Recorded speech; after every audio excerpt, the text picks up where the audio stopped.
ప్రేమ కలిగిన తండ్రి, దయగలిగిన దేవ, ఆకాశ మహాకాశములకు సృష్టికర్త, మీ పవిత్ర నామానికి, మీ పరిశుద్ధ నామానికి కృతజ్ఞతాస్థుతులు చెల్లిస్తున్నాను తండ్రి.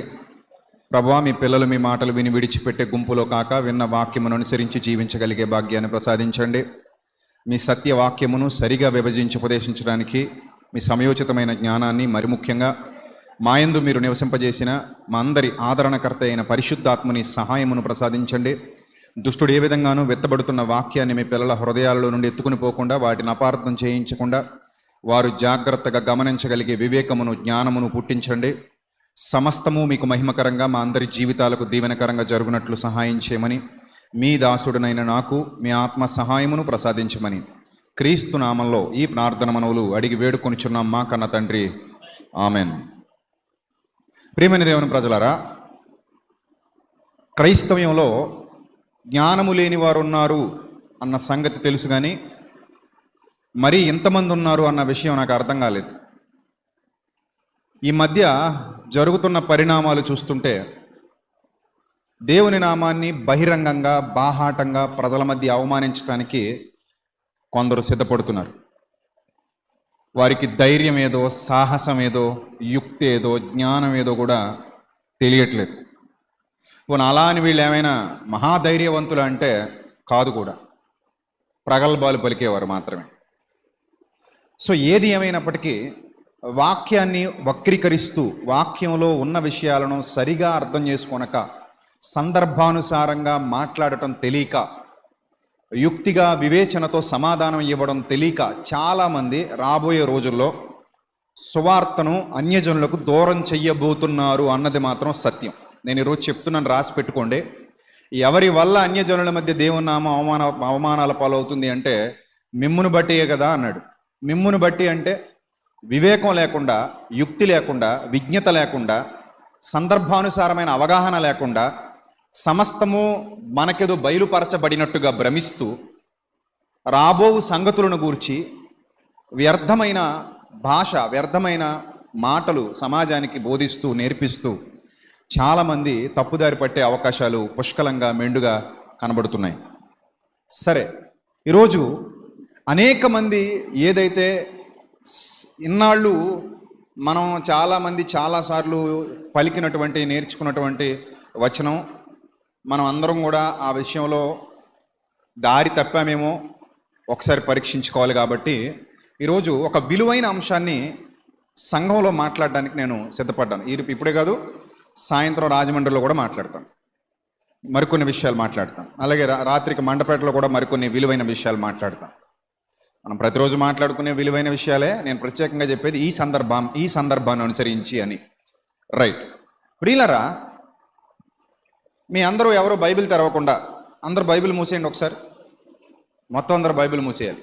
నేను చెప్పినప్పుడు తెరవాలి. అంతవరకు అలా క్లోజ్ చేసి పెట్టండి. నేను చెప్పినప్పుడు ఓపెన్ చేయండి. రైట్. ఒక ప్రశ్న అందరిని అడుగుతున్నా. ఒకవేళ వర్షం కారణంగా వెనుకున్న వారికి నా భాష, నా మాట సరిగా కన్వే అవ్వకపోతే ఫ్రంట్కి వచ్చేయండి. ఇంకా చైర్స్ చాలా ఖాళీ ఉన్నాయి. వెనుకున్న వారికి, సుధా మీకు వాయిస్ ఏమైనా ఇబ్బందిగా ఉంది అనిపిస్తే కనుక, మీకు అర్థం కావట్లేదు అనుకుంటే, వాసు ముందుకు వచ్చేయండి. చాలా చైర్స్ ఫ్రంట్ ఖాళీగా ఉన్నాయి. ఇంకా వెనకున్న చెల్లెమ్మలు, అక్కలు కూడా ఫ్రంట్ చైర్స్లో వచ్చి కూర్చోవచ్చు. వెనకొచ్చిన వారు వెనక కూర్చుంటారు, ప్రాబ్లం ఏం లేదు. విశాలమైన ప్రాంగణాన్ని దేవుడు మనకు అనుగ్రహించారు. సో ఈ అర్ధ ఎకరంలో మీరు ఇష్టం వచ్చినట్టు కూర్చోవచ్చు, ప్రశాంతంగా కూర్చోవచ్చు, ఇబ్బంది ఏమీ లేదు మనకి. రైట్. దేవాది దేవుని మహాకృపను బట్టి, దేవాది దేవుని మహాదయను బట్టి ఒక ప్రశ్న మీ ముందు లేవనెత్తబోతున్నాను, శ్రద్ధగా వినండి. మన నీతి క్రియలు దేవుని దృష్టికి మురికి గుడ్డలా? ఏమనుంది బైబిల్లో? ఏమనుంది బైబిల్లో? మన నీతి క్రియలు ఎవరి దృష్టికట? దేవుని దృష్టికి ఏంటట? మురికి గుడ్డల వలె ఉన్నవి. ఆ వచనం అలాగే ఉందా? మళ్ళీ ఆ వచనం అలాగే ఉందా? నేను ఇప్పుడు ఎలా అయితే చెప్పానో సేమ్ డిట్టో అలాగే ఉందా? చేతులెత్తాలి. అలాగే ఉందన్నవారు చేతులెత్తాలి. ఏం ఇబ్బంది లేదులేండి. మీకేం డబ్బులు వచ్చి ఆగిపోవడం ఏమి, అంగన్వాడీ కేంద్రాలు లేకపోతే మీ ఆధార్ కార్డులు ఏం క్యాన్సిల్ అవ్వవు, లేకపోతే మీకు వచ్చే డబ్బులు ఏం క్యాన్సిల్ అవ్వవు, లోన్లు ఏం క్యాన్సిల్ అవ్వవు. నేను అడిగేది కరెక్ట్గా విని చెప్పండి. ఆ వచనం అలాగే ఉంది అన్నయ్య అన్నవాళ్ళు చేయెత్తాలి. రెడీ? స్పీడ్గా. మన నీతి క్రియలన్నీ మన దేవుని దృష్టికి మురికి గుడ్డల వలె ఉన్నవి. ఆ వచనం అలాగే ఉంటే చెయ్యొత్తండి, ఇంక డిలే ఎందుకో. అది చేయొత్తున వాళ్ళు అందరం ఒకసారి చూడండి. చూశారు కదా. ఇప్పుడు ఆ వచనం ఓపెన్ చేయండి. ఎక్కడుంది అది? యెషయా గ్రంథం చదవండి. 64వ అధ్యాయం యెషయా గ్రంథం 64వ అధ్యాయం 6వ వచనం చదువుదాం. చేయెత్తినోళ్ళు ముఖ్యంగా జాగ్రత్తగా చదువుదాం. ఏమన్నా చదువుదాం. ఆలకించుడి. యెషయా గ్రంథం 64వ అధ్యాయం 6వ వచనం. మేమందరము అపవిత్రుల వంటి వారమైతిమి. మాట్లాడుతున్నది ఎవరు? ఇక్కడ మాట్లాడుతున్నది ఎవరు? మాట్లాడుతున్నది? ప్రవక్త మాట్లాడుతున్నాడు. ఎవరు మాట్లాడుతున్నారు? ప్రవక్త మాట్లాడుతున్నాడు. ఏమని మాట్లాడుతున్నాడు? ఎవరి పక్షాన మాట్లాడుతున్నాడు? బైబిల్ చదివే విధానం తెలియాలి కదా మనకి. ఎవరి పక్షాన మాట్లాడుతున్నాడు? ఇశ్రాయేలీలు ఎవరైతే ఉన్నారో, దేవుని ప్రజలుగా పిలువబడుతున్న వారు ఎవరైతే ఉన్నారో వారి పక్షాన ఒక ప్రవక్త ఎవరితో మాట్లాడుతున్నాడు? సర్వోన్నతుడైన దేవునితో మాట్లాడుతున్నాడు. మళ్ళీ ఎవరు మాట్లాడుతున్నారు? ఇశ్రాయేలీలు అనే దేవుని ప్రజల పక్షాన ఒక ప్రవక్త సర్వోన్నతుడైన దేవునితో మాట్లాడుతున్నాడు. రైట్ చదవండి. తర్వాత మేమందరము అపవిత్రుల వంటి వారమైతిమి, మా నీతి క్రియలన్నీయు మురికి గుడ్డవలె నాయను. ఇందాక నేను ఏమని అడిగాను మిమ్మల్ని? మీ నీతి క్రియలన్నీ దేవుని దృష్టికి మురికి గుడ్డల వలె ఉన్నాయి. మన నీతి క్రియలన్నీ దేవుని దృష్టికి మురికి గుడ్డ వలె ఉన్నాయి అని ఉందా అని అడిగాను. మీరు ఏమన్నారు? అలా ఉందన్నారు. కానీ అలా ఉందా అక్కడ? ఆయన దృష్టికి అని చెప్పేశాడు. ఇక్కడ ఒక ప్రవక్త ఇశ్రాయేలీల పక్షంగా మాట్లాడుతూ ప్రవక్త చెప్తున్నాడు. ఏమనంటే, ప్రభువా, మేమందరము అపవిత్రుల వంటి వారమైతిమి, మా నీతి క్రియలని మురికి గుడ్డవలె నాయను, మేమందరము ఆకువలె వాడిపోతిమి, గాలివాన కొట్టుకొని పోవునట్లుగా మా దోషములు మమ్మను కొట్టుకొని పోయెను. ఈ సందర్భం ఏంటి అంటే, మానవులు, ప్రపంచంలోని మానవులు ఎవరు నీతిక్రియ చేసినా ఆ నీతిక్రియ దేవుని దృష్టికి మురికి గుడ్డే అని కాదు. మళ్ళీ చెప్తున్నా, ప్రపంచంలో ఏ మానవుడు ఎక్కడ నీతిక్రియ చేసినా ఆ నీతిక్రియ దేవుని దృష్టికి మురికి గుడ్డలాగే కనబడద్ది అని కాదు. ఇక్కడ అర్థం ఏంటంటే, ఒక వ్యక్తి దారి తప్పిపోయినప్పుడు, ఒక వ్యక్తి పాపంలో పడిపోయినప్పుడు, ఒక వ్యక్తి దోషంలో పడిపోయినప్పుడు లేదా అపరాధంలో పడిపోయినప్పుడు ఆ వ్యక్తి బాధపడుతూ దేవునికి చేస్తున్న విజ్ఞాపనలో ఏమంటున్నాడంటే, తెల్ల బట్టలు వేసుకున్నాం ప్రభువా, కానీ మళ్ళీ ఏం చేసేసుకున్నాం? మురికి చేసేసుకున్నాం. మా బట్టలు మాసిపోయాయి. మా బట్టలన్నీ ఏమైపోయాయి? మాసిపోయాయి. అంటే దాని అర్థం ఏంటి? మేము నీతిక్రియలు చేశాం, కానీ ఇప్పుడు మళ్ళీ వాటన్నిటిని ఎలా మార్చేసాం? మురికి గుడ్డల్లా చేసేసాం. తెల్ల బట్టలే వేసుకున్నాం, కానీ వాటన్నిటిని ఏం చేసేసాం? మురికి చేసి పడేసాం. మేము వేసుకున్నవి తెల్ల బట్టలే, కానీ వాటిని మురికి చేసేసాం. మా దోషముల వల్ల, మా అపరాధముల వల్ల, మేము దారి తప్పిపోవటం వల్ల మా నీతి క్రియలన్నీ ఏమైపోయి మురికి గుడ్డల వలె ఆయను. అది వాళ్ళ యొక్క బాధలో నుండి, ఆవేదనలో నుండి పాపాన్ని ఒప్పుకుంటూ చెప్తున్నారు. ఇప్పుడు మీ అందరికీ ఒక ప్రశ్న. మంచి క్రియలు చేయటం, నీతి క్రియలు చేయటం దేవునికి ఇష్టమంటారా కాదంటారా? చెప్పండి. దేవునికి నీతిగా బ్రతకటం, నీతి క్రియలు చేయటం, మంచి క్రియలు చేయటం, మంచిగా బతకటం దేవునికి ఇష్టమా కాదా? ఇష్టమే కదా. మరి ఇష్టమైనప్పుడు మీరు మంచి పనులు చెయ్యండి కానీ నాకు మురిగొడ్డలాగా ఉంటాయని అంటాడా? మీరు ఎన్ని మంచి పనులైనా చేసేయండి, కానీ నాకు మురిగొడ్డలాగా కనబడుతుంటాయి, కానీ చెయ్యాలి సుమా. ఒక తండ్రి పిల్లల ముందుకు వచ్చి, మీరు మంచి బట్టలు వేసుకోండి కానీ నాకు మాసిపోయినట్టే కనబడతాయి, మీరు కొత్త బట్టలు వేసుకోండి కానీ నాకు ఎలా కనబడతాయి? మాసిపోయినట్టే కనబడతాయి అన్నాడు అనుకోండి. అది మనం అర్థం చేసుకోవటంలో లోపం. అది ఇక్కడ దేవుడు డైరెక్ట్గా ఇస్తున్నటువంటి స్టేట్మెంట్ కాదు. ఒక ప్రవక్త తప్పు చేసిన వారి పక్షంగా, బాధ అనుభవించవలసిన వారి పక్షంగా, మోసం చేసి మోసపోయిన వారి పక్షంగా మాట్లాడుతూ మేమందరము అపవిత్రులమైపోయాం ప్రభువా, మా నీతి క్రియలన్నీ మురికిగుడ్డలైపోయాయి ప్రభువా, మేము చాలా దోషాలు మమ్మల్ని పట్టుకున్నాయి ప్రభువా, మా మా కష్టం అంతా బూడిదలో పోసిన పన్నీర్ అయిపోయింది ప్రభువా, మేము ఎంత ప్రయాసపడ్డామో, మేము ఎంత మంచి బట్టలు వేసుకున్నామో ఆ బట్టలన్నీ మాసిపోయాయి ప్రభువా, ఇప్పుడు మా నీతి క్రియలన్నీ ఏమైపోయాయి ప్రభువా, మురికిగుడ్డలు అయిపోయాయి ప్రభువా అని ఆవేదన చెందుతున్నాడు తప్ప మంచిగా నీతిగా బ్రతికితే దేవుడికి నచ్చదు, లేదా అలా బ్రతికిన వాళ్ళందరూ వాళ్ళు ఎలాంటి వాళ్ళైనా సరే వాళ్ళందరినీ దేవుడు నీతిని మురికిగుడ్డలుగానే ఎంచుతున్నాడు అన్న భావన అయితే ఇక్కడ కనబడట్లేదు. ఇంకో మాట చెప్తాను, జాగ్రత్తగా వినండి. దేవుడికి నీతిగా బ్రతకటం అంటే పిచ్చిష్టం. ఎందుకంటే ఆయన నీతిమంతుడు. తన పిల్లలు కూడా ఎలా ఉండాలని కోరుకున్నాడు? నీతిగా ఉండాలని కోరుకున్నాడు. దుర్నీతిలోకి వెళ్ళకూడదని కోరుకున్నాడు. చాలా ఇష్టమయ్యా నీతి క్రియలు చేయడం అంటే.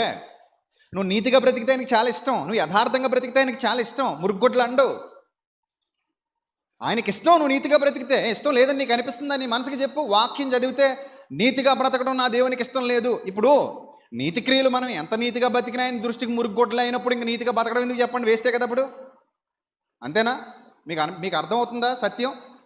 ఇప్పుడు మనం ఎంత నీతిగా బ్రతికినా ఆయన దృష్టికి మురికే అయినప్పుడు నీతిగా బ్రతికి ప్రయోజనం ఏముందని అడుగుతున్నాను నేను. ఏ ప్రయోజనం లేదు కదా, ఇంకే ప్రయోజనం లేదు. అప్పుడు దేవుడు ఎప్పుడూ కూడా నీతిని వ్యతిరేకించేవాడు కాడు. ఆయన నీతిమంతుడు. యెహోవా ఎవరు? నీతిమంతుడు. సర్వోన్నతుడైన దేవుడు నీతిమంతుడు. నీతిని ప్రేమించువాడు, నీతిని ప్రోత్సహించేవాడు, నీతిమంతుల పక్షముగా నిలబడువాడు. నీతి అంటే ఆయనకి చాలా ఇష్టం. నీతి క్రియలంటే ఆయనకి చాలా చాలా చాలా ఇష్టం. అందులో ఎలాంటి డౌట్ లేదు, అందులో ఎలాంటి సందేహం లేదు. మీరు సందేహపడాల్సిన అవసరం లేదు. కొన్ని పాయింట్స్ మీకు చెప్తాను, జాగ్రత్తగా వినండి. దేవుడికి నీతి క్రియలంటే ఎందుకు ఇష్టమో కాదో బైబిల్ గ్రంథంలో ఏం రాయించాడో చూద్దాం. ఫస్టే ఆదికాండంలోనే 4వ అధ్యాయంలోనే 4వ అధ్యాయంలోనే 7వ వచనంలోనే ఒకసారి చూడండి. కయ్యీనుతో దేవుడు ఏం చెప్తున్నాడో ముందుగానే, తప్పు జరగక ముందే, పొరపాటు జరగక ముందే, నష్టం జరగక ముందే కయ్యీనుతో దేవుడు ఏం చెప్తున్నాడో జాగ్రత్తగా చూడండి. ఏం రాయబడింది అక్కడ? నీవు ముఖం ఎందుకు చిన్నబుచ్చుకున్నావు నాయనా, నీవు సత్క్రియ చేసిన ఎడల, ఆదికాండం 4:7, నీవు సత్క్రియ చేసిన ఎడల తలెత్తుకోవా. అంటే తలెత్తుకునే క్రియలే సత్క్రియలు. దేవుడికి ఇష్టం అండి సత్క్రియలు అంటే. దేవుడికి ఇష్టం నీతి క్రియలు అంటే. తలెత్తుకోవా నువ్వు సత్క్రియ చేస్తే.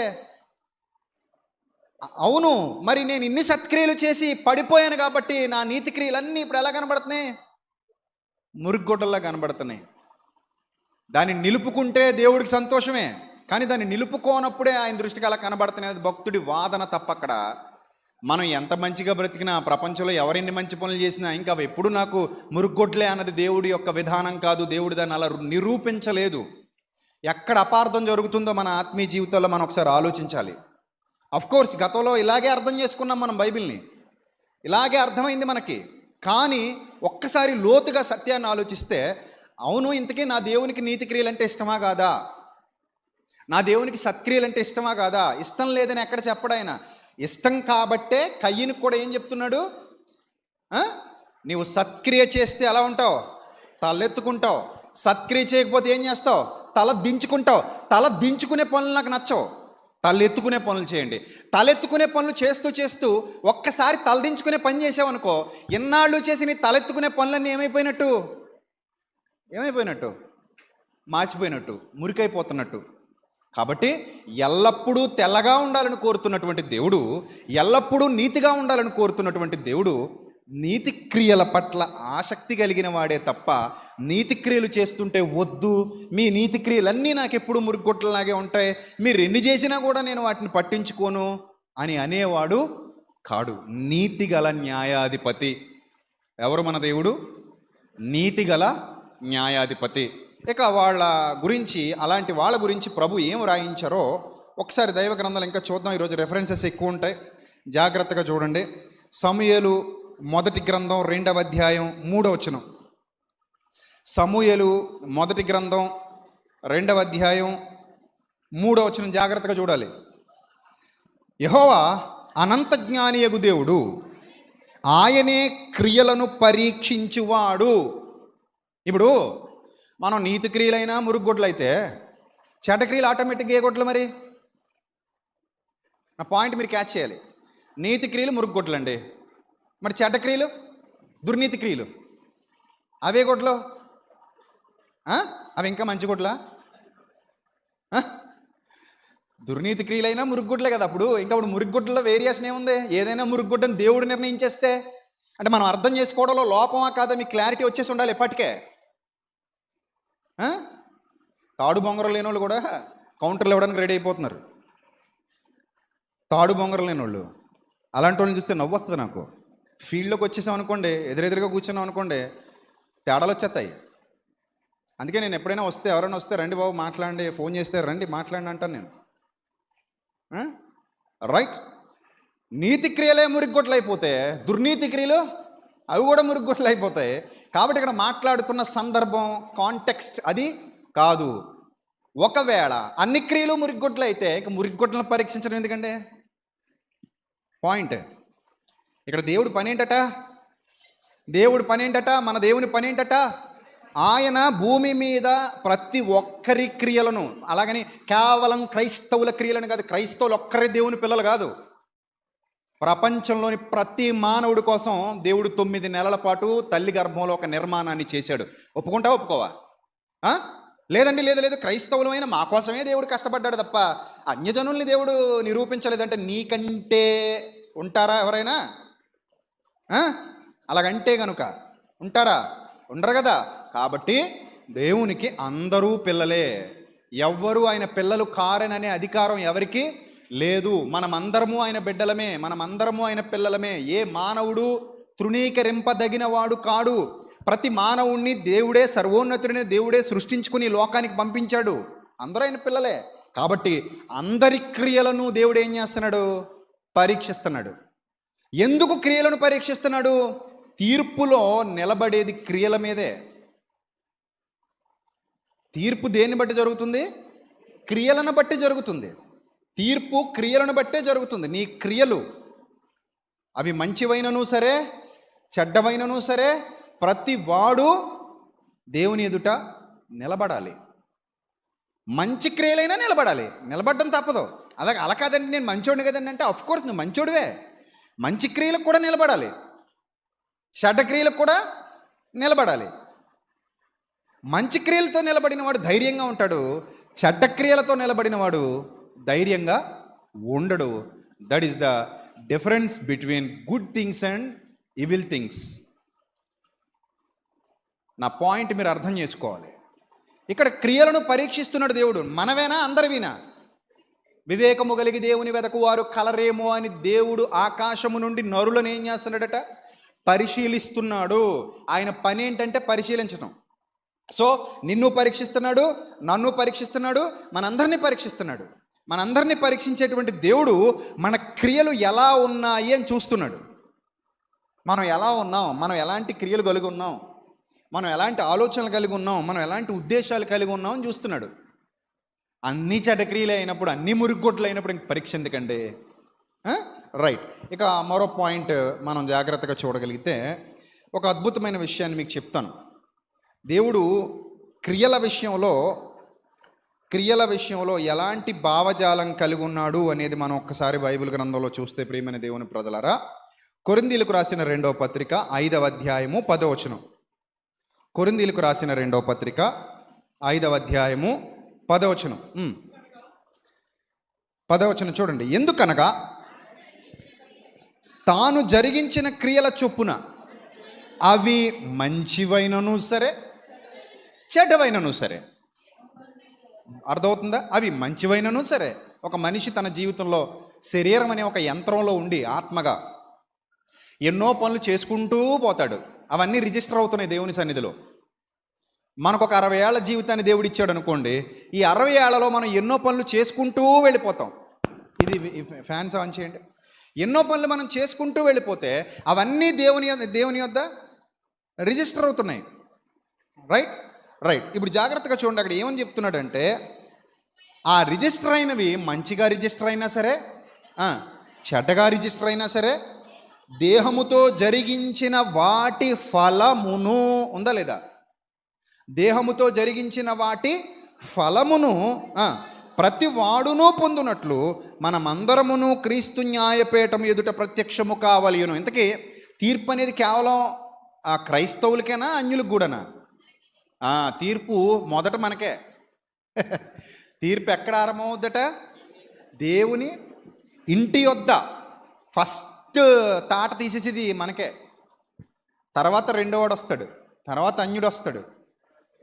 ఫస్ట్ మనకే. ఎందుకంటే మనకు అన్నీ చెప్పాడు కాబట్టి ముందు మనకు పడతాయి. మనకు అన్నీ నేర్పించాడు కాబట్టి మనకు పడతాయి.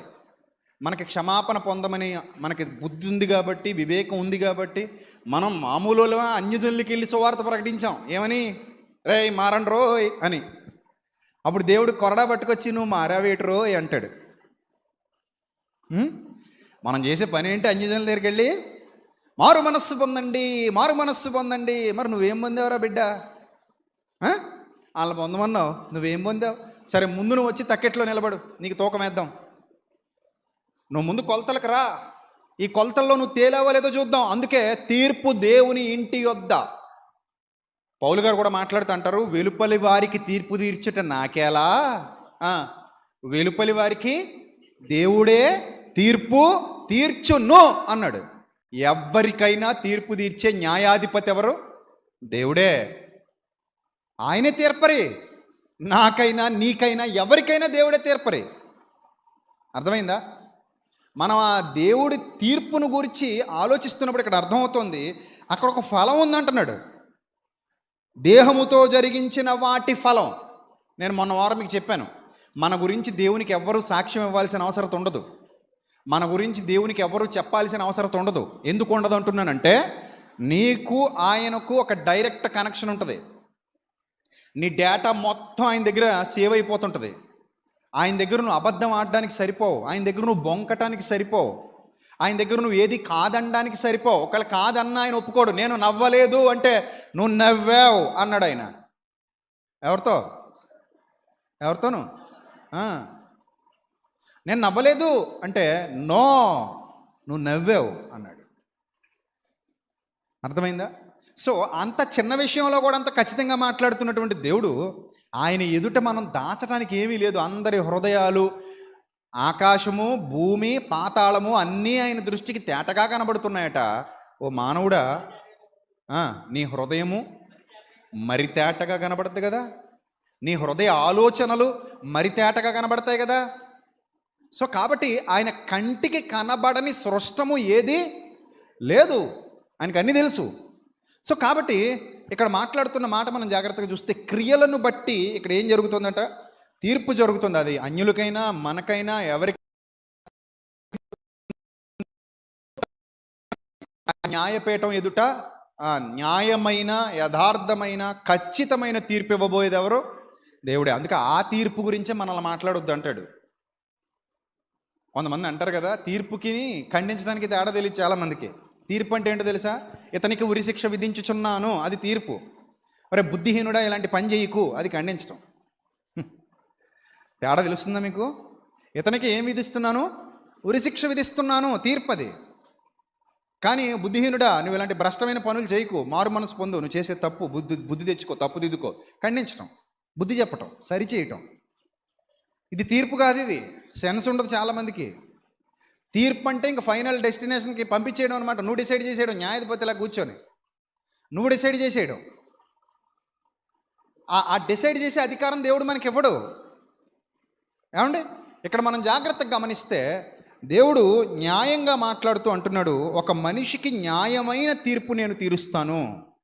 ఏమండి? సెక్షన్స్ అనేవి ఉంటాయి మన ఇండియన్ లాలో, మన చట్టంలో ఏముంటాయి? సెక్షన్స్. IPC sections. ఎందుకు సెక్షను? అన్నింటికి ఒకటే సెక్షనా? ఏ సెక్షన్కి ఆ సెక్షనేనా? చెప్పండి, మీరు చెప్పండి. అన్నింటికి ఒకటే సెక్షనా? దేవుడు అలాంటి వాడు కాదండి. లోకంలో ఉన్న మానవుడికే ఇంత జ్ఞానం ఉంటే దేవుడికి ఇంకెంత జ్ఞానం ఉండాలండి? లోకంలో ఉన్న మానవుడు ఇప్పుడు ఏమయ్యా తీసుకురండి అన్నాడు, తీసుకొచ్చాం. ఏం దొంగతనం చేశాడు? ఆకలేసిందటండి, ఒక బ్రెడ్ దొంగతనం చేశాడండి, బేకరీ ఓనర్ పట్టుకున్నాడండి, తీసుకొచ్చాడండి. ఆహా, ఆకలేసి బ్రెడ్ దొంగతనం చేసినందుకు ఈ దొంగకు ఉరిశిక్ష విధించుచున్నాను అన్నాడు అనుకోండి జడ్జి. మానవ హక్కుల సంఘాలు, ఈవెన్ బుర్ర బుద్ధి ఉన్న మనం ఏమంటాం? ముందు ఆ బేకరీ వాడికి విధించండి ఉరిశిక్ష అంటాం. ఎందుకు? ఆకలి వేస్తే ఒక బ్రెడ్ పెట్టలేకపోయావా? ఆకలి అనేది దేవుని నియమం. ఆకలితో ఉన్నవాడికి అన్నం పెట్టమన్నది ఎవరి నియమం? దేవుని నియమం.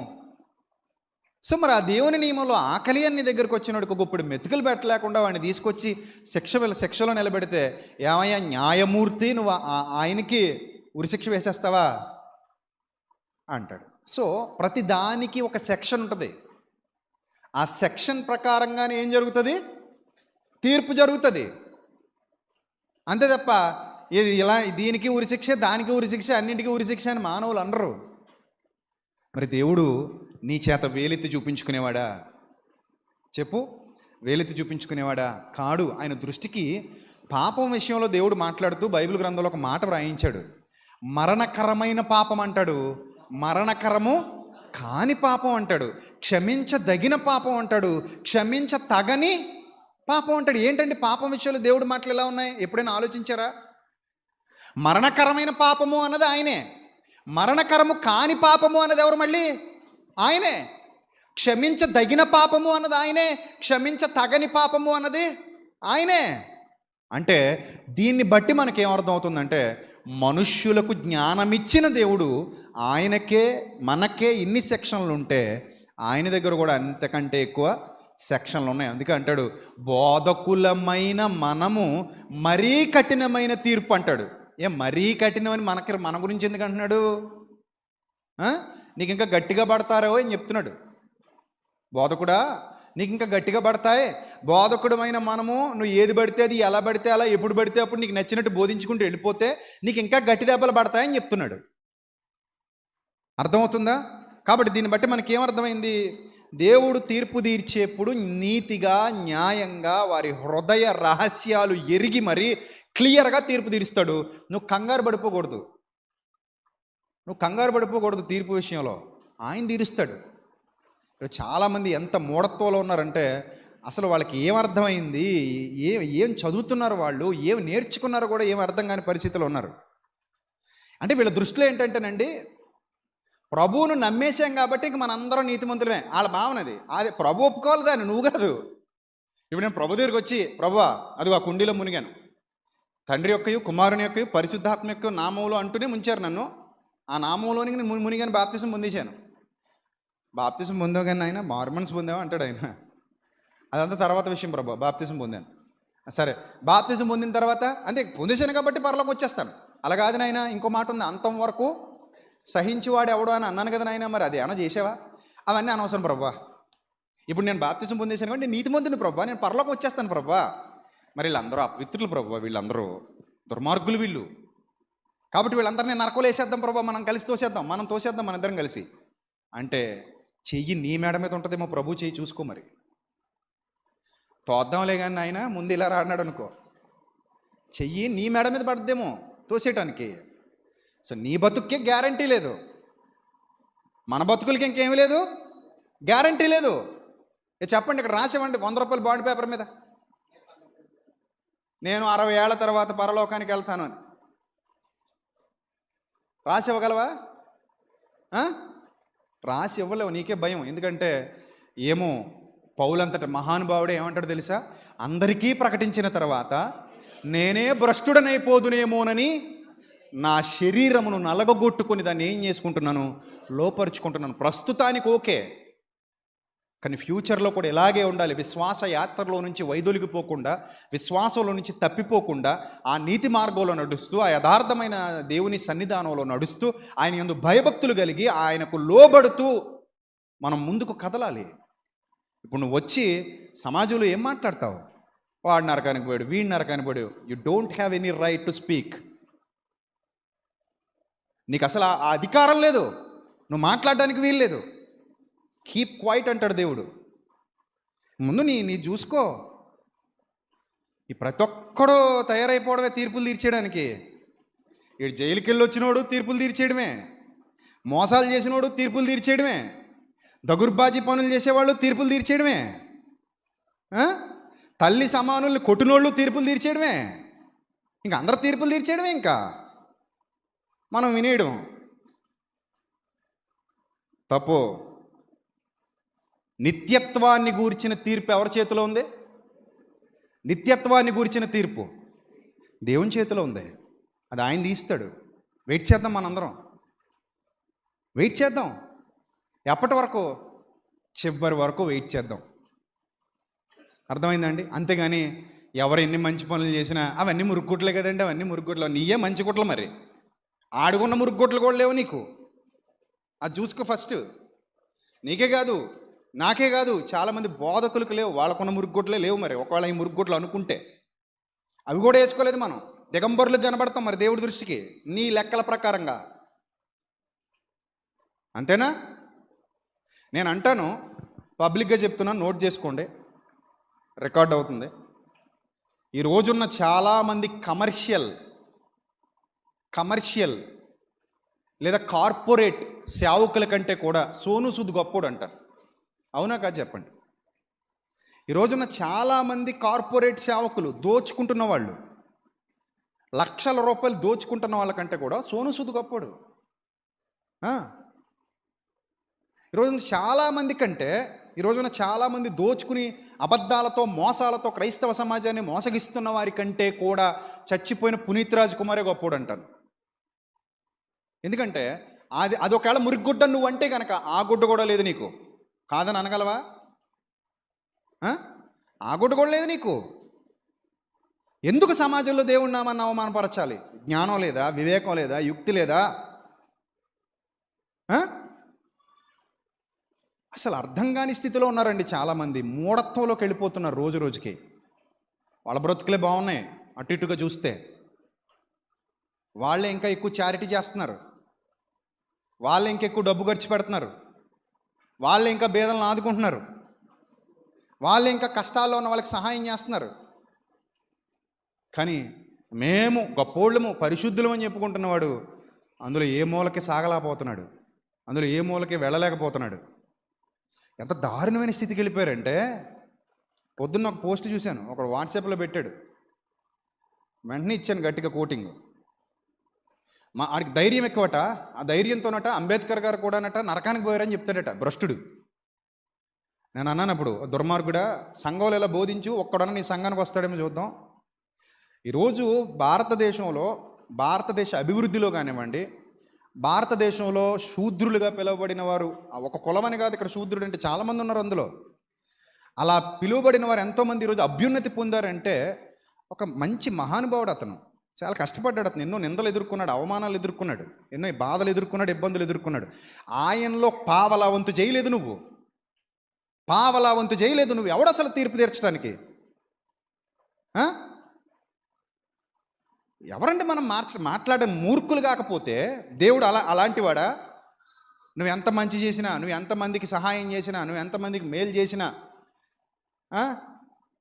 ఆ హృదయ రహస్యాలు ఎవరికి తెలుసండి? మనకు తెలుసా? దేవుడికి తెలుసా? ఏమో ఆయన హృదయంలో ఏముందో, ఏమో ఎవరి హృదయంలో ఏముందో. ఏమన్నా అందరూ వచ్చి, ఇప్పుడు నేను దేవుడిని నమ్ముకున్నాను, అందరూ వచ్చి నీకు చెప్పాలా ఏంటి? నీకు చెప్పకపోతే వెళ్ళరా వాళ్ళు? నోటితో ఒప్పుకోవాలంటే ఎంతమంది దగ్గర ఎన్ని తరాలకు ఒప్పుకోవాలి? ఇప్పుడు నేను నోటితో ఒప్పుకోవాలండి ప్రభువుని రక్షకుడిగా అంగీకరించానని. స్పానిష్ పీపుల్కి తెలుసా నేను ఒప్పుకున్నట్టు? అమెరికన్స్కి తెలుసా నేను ఒప్పుకున్నట్టు? మరి వాళ్ళు కూడా చూడాలేమో. పోనీ అంతమందిలో వదిలేయండి, నా భాష వారైన ఆంధ్ర తెలంగాణలోని అందరికీ తెలుసా నేను క్రైస్తవునని? అందరికి తెలుసా నేను ఒప్పుకున్నట్టు? నోటితో అందరి ఎదుట నేను ఒప్పేసుకోవాలా? అంటే ఒక్కరిని కూడా వదలకుండా. పుట్టేవాళ్ళు పుడతానే ఉంటారు, చచ్చేవాళ్ళు చేస్తాను ఉంటారు. నేను ఊరూరు తిరిగి, బాబు నీకు తెలిసే తెలీదా, నీకు తెలిసే తెలీదా, ఫేస్బుక్లో పెట్టండి, యూట్యూబ్లో పెట్టండి, లేకపోతే ఇన్స్టాగ్రామ్లో పెట్టండి, ట్విట్టర్లో పెట్టండి అని చెప్పాలా నేను? అదే దాని అర్థం. అది హృదయ సంబంధమైంది ఆయనకి దేవునికి. నువ్వు నోటితో ఒప్పుకున్నావా లేదా? నీ పాపాలు ఆయన ఎదుట క్షమించబడ్డాయా లేదా? నువ్వు పాపివా కాదా? నువ్వు ప్రభువుని అంగీకరించి నీ పాపాన్ని కడుక్కున్నావా లేదా? ఆయన కృపను పొందుకున్నావా లేదా? ఇవన్నీ దేని మీద బేస్ అయి ఉంటాయంటే నీ హృదయం ఆయన. ఇప్పుడు చాలామందికి బాప్తిసం ఇస్తూ ఉంటాను, వారం వాళ్ళతో ఒకటే మాట చెప్తాను, ఏమని తెలుసా? బాబు ఇది నీకు నాకు సంబంధించిన డీల్ కాదు.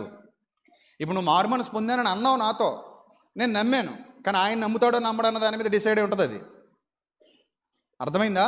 నువ్వు అన్న మాట నేను నమ్మాను, కానీ ఆయన నమ్ముతాడో నమ్మడా, అది ఇంపార్టెంట్. సో నేను నిన్ను తీసుకెళ్ళాను, ప్రార్థన చేశాను, ప్రభు ఇదిగో ఈ మనిషి తన పాపమును ఒప్పుకుని విడిచిపెడుతున్నాడు, మారు మనసు పొందాడు, మీ కృప ద్వారా రక్షింపబడుటకు సిద్ధపడ్డాడు. సో ఈయనకి నేను బాప్తిస్మం ఇస్తున్నాను, తర్వాత నీ చిత్తం ప్రభు, అంతే, అయిపోయింది అక్కడితో. నువ్వు ఆ తర్వాత బాప్తిజం పొందేసిన తర్వాత మళ్ళీ లోకంలో కలిసిపోవచ్చు, నువ్వు మారు మనసు పొందకుండా బాప్తిజం పొందేసి ఉండొచ్చు, నువ్వు సంఘానికి వస్తూ కూడా దుర్నీతిలో దుష్క్రియలలో పాలిభాగస్తుడు అయి ఉండొచ్చు. అవన్నీ ఎవరు తీర్పు తీర్చాలి? అవన్నీ దేవుడు తీర్చాలి. మనమెంత, మన బతుకెంత అండి? ఒక్క మాటలో చెప్పాలంటే ఆ అంబేద్కర్ అనే ఆయన కాలి గోటికి సరిపోం మనం. ఆయన అంత కష్టపడ్డాడు, ఆయన గురించి మాట్లాడేయడమే. నేను చెప్తున్నాను కదా, సమాజంలో చాలామంది ఉన్నారు, చాలామంది గొప్పగా బ్రతికిన వాళ్ళు ఉన్నారు, చాలామంది తప్పుగా బ్రతికిన వాళ్ళు ఉన్నారు. బ్రతుకు మీద దేవుని దృష్టి ఉంది. అందరి బ్రతుకులకు న్యాయమైన ప్రతిఫలాన్ని దేవుడిస్తాడు. వారి హృదయంలో ఏముందో ఎవరికి తెలీదు. మనం తొందరపడొద్దు. లేదండి, వాళ్ళు ఏ పని చేసినా సరే మనం పొగడ్డానికి లేదా మంచిగా మాట్లాడడానికి వీలు లేదండి. నువ్వు పాపికి సువార్త ప్రకటించు, యూనివర్సల్గా ప్రకటించు, అంతేగాని ఒక వ్యక్తిని బ్లేమ్ చేసి మాట్లాడుకో. నువ్వు యూనివర్సల్గా అందరికీ సువార్త ప్రకటించు. పాపి మారతాడు, విని హృదయంలో పొడవబడాలి. 3000 మంది వచ్చారట అక్కడికి, అందరికీ సువార్త ప్రకటిస్తే కొందరు మేము పాపులం కాదన్నారు, కొందరు ఏమంటారు, హృదయంలో పొడవబడతారు. ఇప్పుడు నేను పాపిని కాదన్నాడు అనుకోండి, ఎవరైనా నువ్వేమైనా చేయగలవా? నువ్వు కాదని అనగలవా? అనలే. వాడు అలాగే అంటాడు, నేను పాపిని కాదు అంటాడు.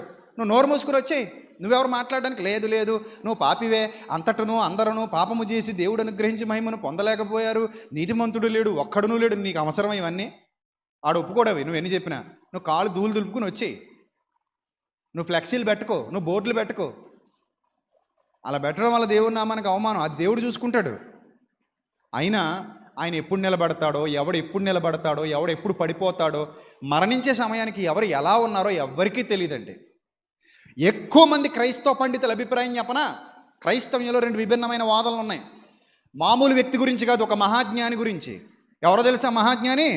సొలొమోను, ద కింగ్ సోల్మన్. ఆయన గురించి ఉన్న 2 విభిన్నమైన వాదనలు ఏంటి చెప్పనా? చాలామంది రాజుల గ్రంథం చదివి అంటారు, సొలొమోను మరణించే సమయానికి పతనావస్థలో ఉండి చచ్చిపోయాడు కాబట్టి పరలోకం వెళ్ళడంటారు. వీళ్ళు చూశారు మరి. కానీ మరికొంతమంది ఏమని అభిప్రాయపడతారంటే, ఆయన మరణకాలం సమీపించినప్పుడు లేదా వృద్ధాప్యం సమీపించినప్పుడు రియలైజ్ అయ్యే ప్రసంగి గ్రంథం రాశాడు. ఎందుకంటే అందులో చాలా స్పష్టంగా ఆ సూచనలన్నీ కనబడుతున్నాయి. నా బ్రతికేలా ఉండేదని నేను సాక్ష్యం ఇస్తున్నాడు అక్కడ. కాబట్టి సొలొమోను తండ్రి సన్నిధికి చేరతాడంటారు. ఇప్పుడు రెండిట్లో ఏది నిజం? దేని మీద బేస్ అవుదాం? అందుకే సొలొమోను తండ్రి సన్నిధికి వెళ్ళాడు అందామా? లేదు, సొలొమోను నశించిపోయాడు అందామా? రాజుల గ్రంథం వరకు చదివి ఆపేస్తే సొలొమోను ఏమైనట్టు కనబడుతుంది? నశించిపోయాడని అని చెప్తారు. అంతే కదా మరి. ఎంతోమంది అన్య స్త్రీలు అతని హృదయాన్ని ఏం చేశారట? తిప్పేశారట. ఆ తిప్పేశారు కాబట్టి నశించిపోయాడు. ఆ సొలొమోను అనే వ్యక్తి ఎలాగుంటాడో కూడా నీ కళ్ళకు తెలీదు, నీ బుర్రకు తెలీదు. ఆయన జీవితం ఎలా ఉండేదో కూడా మనకు తెలీదు. ఆ రాజుల గ్రంథంలో ఆ బిట్టు చదివేసి నశించిపోయాడు అంతే. మరి ప్రసంగ గ్రంథంలో ఉన్నదాన్ని చదివితే ఏమనిపిస్తుంది? ఈయన ఎక్కడో రియలైజ్ అయ్యాడు కాబట్టి నా సంగతులను తరచి చూడగా నేను చేసిన పనులన్నీ ఇవిగో ఇలాంటి పనులు చేశాను నేను, ఇవన్నిటి వల్ల నేను విరక్తి చెందాను, సమస్తము వ్యర్థం అంటున్నాను, తేలిన ఫలితార్థం చెట్ట చివరికి ఇదే, వృద్ధాప్యంలోకి వచ్చిన తర్వాత బతుకు ఎలాగ ఉంటుంది అని ఎన్నో విషయాలు రాశాడు. అంటే చివరి దశలో జీవిత చరమాంకానికి వెళ్ళినప్పుడు రియలైజ్ అయ్యాడు అని అనిపించే వాదన కూడా బలంగా వినబడుతోంది. సో కాబట్టి కంగారెందుకు నీకు? నా ఇంట్లో 4 గోళ్ల మధ్య నేను ఎంత పశ్చాత్తాపడ్డానో ఏమో నీకు తెలుసా? తెలియనప్పుడు ఎందుకు మాట్లాడతావు? దావీదు బత్షెబాతో తప్పు చేసిన విషయం తెలిసి ఎవడో విదేశాలకు పోయాడు అనుకుందాం, యెరూషలేం నుంచి. ఇప్పుడు వాడు బతుకున్నంతకాలం ఏమనుకుంటాడు? దావీదు నరకానికి పోయాడని అంటాడు. ఎందుకంటే వాడు ఎప్పుడు వెళ్ళిపోయాడు? దావీదు గారు బత్షెబాతో తప్పు చేసిన విషయం తెలిసిన వెంటనే పోయాడు. ఇప్పుడు వాడి జీవితం అంతా ఒకటే మాట్లాడు. ఏమంటాడంటే దావీదు గారు నరకానికి పోయాడు. చాలామంది మరణశయ్య మీద పడుకుని సువార్త విని రియలైజ్ అయిన వాళ్ళు ఉన్నారు. మరణశయ్య మీద. ఒక విషయం నాకు బాగా గుర్తు.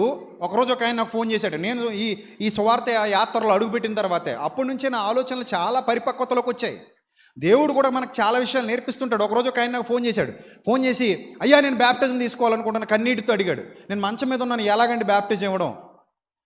ఎలా అంటే, మెల్లిగా మంచంతోనే తీసుకురమ్మనండి, మీరు మారు మనసు పొందారు కాబట్టి అక్కడ నీటి ద్వారా బాప్తిజం పొందుదురు, కానీ నీటిలో బాప్తిజం పొందితే తప్ప తండ్రి సన్నిధికి చేరరు కాబట్టి నీటిలో బాప్తిజం పొందురు, కానీ మెల్లిగా తీసుకురమ్మనండి మంచంతోనే అన్నాను నేను. ఏ రోజైతే నాకు సాయంకాలం పూట అతను ఫోన్ చేశాడో ఏడుస్తూ కన్నీటితో, ఆ రోజు రాత్రి అతను ప్రాణం పోయింది. ఇప్పుడు నాకు అనిపించింది, ప్రభువా, అతను భౌతికంగా ఆ శరీరం మునగలేదు, కానీ ఆత్మ ఆల్రెడీ మునిగింది కదా.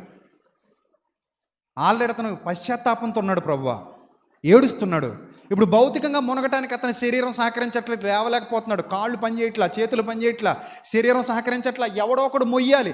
వెళ్ళాలనుంది మనస్ఫూర్తిగా, అతనికి వెళ్ళలేకపోతున్నాడు. ఇప్పుడు వెళ్ళాలనే ఉంది. ఇప్పుడు కాళ్ళు కానీ పని చేస్తే దిగ్గులు లేచి వచ్చేసేవాడు, కానీ పని చేయట్లా. ఫోన్ చేశాడు, రేపు తీసుకొచ్చేస్తే రేపు ఇద్దామని అన్నాను నేను, అది సాయంకాలం పూట. కానీ ఆయన రాత్రికే మరణించాడు. అప్పుడు నాకు అనిపించింది, తండ్రి, ఆయనకు న్యాయమైన తీర్పే తీరుస్తావు ప్రభు నువ్వు అనుకున్నాను, అంతే. అది నేను తీర్చలేనే. ఆయన పరలోకానికి పోయాడని నేను చెప్పను, అలా ఆయన పాతాళానికి పోయాడని నేను డిక్లేర్ చేయను. నాకు తెలీదు. నీతిగల న్యాయాధిపతి ఆయన ఎవరి పాపములు క్షమించాలన్న ఆయన చేతిలోనే ఉంది. ఎందుకంటేనట, తన అతిక్రమములకు పరిహారము నొందినవాడు ధన్యుడు. దేవుడు క్రియలను బట్టి ప్రతిఫలం ఇవ్వాలనుకుంటే ఎవ్వరూ కూడా ఆయన ఎదుట పరిపూర్ణులు కాలేరు. కానీ ఒక్కరు మాత్రమే పరిపూర్ణులు అయ్యారు. ఎవరు? ప్రభు. మీకు ఇంకొక మాట అడుగుతున్నాను, వండర్ఫుల్ పాయింట్ రాసుకోండి. యేసుక్రీస్తు క్రియలను బట్టి నీతిమంతుడా కాదా చెప్పండి. బైబిల్ ఏం చెప్పింది? క్రియలను బట్టి నీతిమంతుడా కాదా? మరి యేసుప్రభుని దేవుడు ఇష్టపడ్డా, ఇష్టపడలేదా? మరి క్రియలను బట్టి ఏ మానవుడు దేవుని ఎదుట నీతిమంతుడు కాదంటున్నాం కదా. క్రియలను బట్టి ఏ మానవుడు దేవుని ఎదుట నీతిమంతుడు కాడన్నారు కదా. కానీ ఒక ఆయన ఉన్నారు, ఎవరైనా? ప్రభు. అది సాధ్యం అంటారా, సాధ్యం కాదంటారా? సాధ్యమే, కానీ ఏ మానవుడు ట్రై చేయలేదు. ఆయన ట్రై చేశాడు. ఏ మానవుడు దాన్ని సాధించలేకపోయాడు, కానీ ప్రభు దాన్ని సాధించాడు. అర్థమైందా? మనమందరం అనేక విషయాల్లో పడిపోయాం.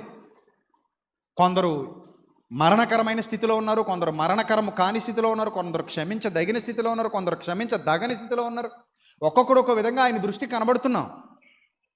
ఇప్పుడు ఆయన ఎవరిని క్షమించాలని ఇచ్చయించుకున్నాడో వాళ్ళందరినీ క్షమించడానికి కృపను అనుగ్రహించాడు. అలాని క్రియలు వద్దు అంటలేదు ఆయన. నాకు నీతి క్రియలు ఇష్టమే, కానీ మీరు పరిపూర్ణులుగా ఉండలేకపోతున్నారు. కానీ నా కుమారుడు ఉన్నాడు పరిపూర్ణుడుగా. ఆయన చేసిన నీతి క్రియలు అత్యంత గొప్పవి. అందుకే ప్రభు కూడా యోహాను సువార్తలో ఒక మంచి మాట అన్నారు. చూడండి, యోహాను సువార్త 10వ అధ్యాయం 32వ వచనం చదవండి ఒకసారి. యోహాను సువార్త 10వ అధ్యాయం 32వ వచనం. యోహాను సువార్త 10వ అధ్యాయం 32వ వచనం. నేను తండ్రి యొద్ద నుండి అనేకమైన మంచి క్రియలను మీకు చూపితిని. ఏమన్నాడు ఆయన? నేను తండ్రి యొద్ద నుండి అనేకమైన మంచి క్రియలను మీకు చూపితిని. అంటే మనం పాపులమే, కానీ మన ప్రభువు పాపం చేయలేదు. నేను ఒప్పుకుంటాను, నేను పాపం చేశానని. ఈరోజు పబ్లిక్లో మాట్లాడుతున్నాను. నేను పాపినైన నన్ను నా ప్రభు కనికరించాడు. నా క్రియలను బట్టి కాదు, నా ప్రభు నన్ను కనికరించింది. ఆయన కృపను బట్టి నన్ను కనికరించాడు. అంత మాత్రాన్ని నేను ఇప్పుడు దుష్క్రియలు చేస్తానంటే కుదురుతుందా? ఎలాగూ కృప ఉంది కదా అని కృప విస్తరించవలనని పాపమందు నిలిచి ఉందుమా అని అంటున్నాడు. కుదరదు. అలాగని క్రియలను తృణీకరించేద్దామా? తృణీకరించకో, వాటిని బట్టి కూడా నీకు ప్రతిఫలం రాబోతుంది. అంటే దేవుని న్యాయమైన తీర్పు ఎలా ఉండబోతుందో ఏమీ మనకు తెలీదు.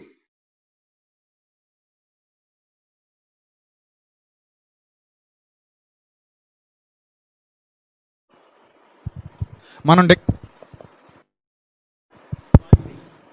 డిక్లరేషన్ ఇచ్చేస్తాం. మనం డిక్లేర్ చేయకూడదు, అలాగా అస్సలు డిక్లేర్ చేయకూడదు. ఎందుకంటే దేవుడు కొంతమందిని ఆకర్షించుకుంటాడు. వాళ్ళ చివరి దినాలలో వాళ్ళు ఆకర్షింపబడితే మనకు తెలియదండి, అది మనకు అసలు తెలియదు. అది వాళ్ళ చివరి క్షణాలలో ఆకర్షింపబడ్డారనుకోండి, దేవునికి మనకేం తెలుసు. అయినా ఆయనకు మంచి క్రియలు చేసే వాళ్ళు చాలా ఇష్టం అండి. ఏదో సమయంలో వాళ్ళని ఆకర్షించుకుంటారు. దానికి బెస్ట్ ఎగ్జాంపుల్ ఎవరో చెప్పనా? కొర్నేలి గారు. కొర్నేలి బాప్తిస్మం పొందాక దేవుని సన్నిధికి చేరాయా జ్ఞాపకార్థంగా? బాప్తిస్మం పొందకముందే చేరాయా? Catch my point. బాప్తిస్మం పొందాకనే దేవుని సన్నిధికి జ్ఞాపకార్థంగా చేరాయా? బాప్తిస్మం పొందక ముందు చేరాయా? చదవండి అపోస్తల కార్యాలు 10:4. అపోస్తల కార్యాలు 10:4 చదవండి. ఏం రాయబడింది అక్కడ? అపోస్తల కార్యాలు 10:4. అతడు దూత వైపు తేరిచూచి భయపడి, ప్రభువా ఏమని అడిగిన? అందుకు దూత, నీ ప్రార్థనలు నీ ధర్మకార్యములు దేవుని సన్నిధికి జ్ఞాపకార్థముగా చేరినవి. అతడు దేవుని యందు విశ్వాసం ఉంచినవాడు, దేవుని యందు భయభక్తులు కలిగినవాడు. కొంతమంది ఉంటారు ఇలాంటి వాళ్ళు ఎక్కడున్నా దేవుడు వాళ్ళ దగ్గరికి పంపిస్తాడు. ఏదో విధంగా వాళ్ళని దేవుడు ఆకర్షించుకుంటాడు. అది మనకు తెలియచ్చు, తెలియకపోవచ్చు. అందుకే మనం డిసైడ్ అయిపోకూడదు. అది మనకు తెలియచ్చు, తెలియకపోవచ్చు. పాపులకు పరలోకంలో చోట్లేదు. పాపుల్ని దేవుడు పరలోకంలోకి రానివాడు. అంటే నువ్వు మారు మనసు పొందితే దేవుడు నిన్ను తప్పక చేర్చుకుంటాడు. అది ఎప్పుడు, ఎలా, ఏ విధంగా జరగబోతుందో నీ అంగీకారం, నీ ఒప్పుకోలు, నీ హృదయ సంబంధమైన ఆ ఒప్పుకోలు ఎప్పుడు జరగబోతుందో ఎవ్వరికి తెలీదు. శిలువ మీద దొంగ ఉన్నాడండి. అప్పటికి ఇంకా బాప్తిస్మం ఇవ్వబడలేదు. ఆజ్ఞగా ఇవ్వబడని పరిస్థితిలో శిలువ మీద దొంగను ప్రభు చేర్చుకున్నాడు ఆ క్షణంలోనే. అప్పటికి ఇంకా ఆజ్ఞగా రాలా. కానీ శిలువ మీద దొంగ వేడుకుంటాడు, ప్రభువా నన్ను క్షమించు, ప్రభువా నన్ను నీ సన్నిధికి చేర్చుకో ప్రభు అని వేడుకుంటే ప్రభు అతన్ని వెంటనే నీవు నాతో కూడా పరదేశులో ఉంటావు అని క్లియర్ చేశారు. అంతే, అక్కడితో సెటిల్మెంట్. లైఫ్ సెటిల్ అయిపోయింది. ఎందుకంటే దేవుడు హృదయ రహస్యాలు ఎరిగినవాడు, హృదయాన్ని చూసేవాడు. ఆ పక్కనున్న దొంగ కూడా బుద్ధి చెప్తాడు, రేయ్ బుద్ధిహీనుడా, మనం చేసిన దుష్క్రియలు దానికి తగిన శిక్ష మనం అనుభవిస్తున్నాం. కానీ ఆయన అలాంటి వాడు కాదురా, నీతిమంతుడురా. నోరు పారేసుకున్నావురా అనవసరంగా. ఉదయం నుంచి నోరు పారేసుకున్నావురా అనవసరంగా మనం ఆ మహానుభావుడి మీద, ఆ నీతిమంతుడి మీద అని లాస్ట్లో రియలైజ్ అయ్యాడు. అప్పటికి ఇంకా బాప్టిజం ఇవ్వబడలేదు. ఈ పాయింట్ కూడా నోట్ చేసుకోండి. ఇప్పుడు బాప్తిస్మం తీసుకునే అవకాశం ఉండి కూడా తీసుకోకుండా మరణిస్తే అతను మారు మనసు వృధా ఏమో. కానీ నేను అనుకుంటాను వ్యక్తిగతంగా, ఆ మంచం మీద ఉన్న వ్యక్తి బాప్తిస్మం తీసుకునే అవకాశం లేదు. కానీ సమయం అయిపోయింది. చివరి దశలో ఏడుస్తున్నాడు, పశ్చాత్తాపడుతున్నాడు, మారు మనసు పొందాడు. ప్రభువా నన్ను క్షమించమని ప్రాధేయపడుతున్నాడు. ఆ పశ్చాత్తాపం నాకు ఫోన్ చేయకముందు ఎప్పుడు వచ్చిందో మరి నాకైతే తెలీదు. మరి ఆయనకు న్యాయమైన ప్రతిఫలం ఇవ్వాలని నేను అనాలా? ప్రభువా లాస్ట్ మినిట్లో బాప్తిజం తీసుకోకుండా చచ్చిపోడు కాబట్టి నరకానికి తోసే ప్రభు అన్నాను అనుకో. అప్పుడు దేవుడు నన్ను ఏమంటాడు తెలుసా? అరే దౌర్భాగ్యుడా, లాస్ట్ మినిట్లో నరకానికి తోసేయమంటున్నావు కదా, నీకు ఫోన్ చేసినప్పుడు నువ్వు వెంటనే బండేసుకి ఎందుకు వెళ్ళలేదురా నన్ను అడిగితే? రివర్సలో నువ్వు ఎందుకు వెళ్ళలేదు వాళ్ళ ఇంటికి? అక్కడ నుంచి నువ్వే తీసుకెళ్ళొచ్చు కదా. అంటే నువ్వు నీ ఎక్స్పెక్టేషన్ ఏంటి? పొద్దున వరకు ఉంటాడు అనుకున్నావు నువ్వు, అంతే కదా. కానీ ఆయన మరణించాడు రాత్రే. అప్పుడు నరకలో ఎవరిని వేసేయాలి? ముందు నన్ను వేసేయాలి. మరి అంతే, నన్ను వేసేయాలి. తప్ప ఆయింది కదా అక్కడ. నన్ను అడిగాడు ఆయన. నేను దేవుని ఎదుట ఒప్పుకుంటున్నాను. నన్ను అడిగాడు, నేను వెళ్ళలేదు. పొద్దున్న రండి అని చెప్పాను. రాలేని పరిస్థితి అన్నారు. సరే మంచం మీద తీసుకొచ్చేయండి అని చెప్పాను. కానీ ఆ అవకాశం దొరకలేదు. ఆయన ప్రాణం తీసేసుకున్నాడు. ఆ ప్రాణం వెళ్ళిపోయింది ప్రభు సన్నిధికి. ఇప్పుడు ఆయనకి ఏ ప్రతిఫలం ఇవ్వబోతున్నాడో నాకు తెలీదు. కానీ ఒక విశ్వాసిగా నేను మోకరించి ప్రార్థన చేసేటప్పుడు ఏమైనా ప్రార్థన చేస్తాను తెలుసా? అతడు ఏ కార్యాలు చేశాడు, ఏ గొప్ప కార్యాలు చేశాడు అవన్నీ నాకు తెలీదు. కానీ నేను ఒక మాట అంటాను, ప్రభువా నీ చిత్తమైతే, నా చిత్తమైతే కాదు, నీ చిత్తమైతే ఆ బిడ్డను నువ్వు జ్ఞాపకం చేసుకుంటావు ప్రభు, నేనైతే కోరుతున్నాను ప్రభు అంటాను. తప్ప అది? ఇప్పుడు ఆ పునీత్ రాజ్ కుమార్ అనే ఆయన ఉన్నాడు.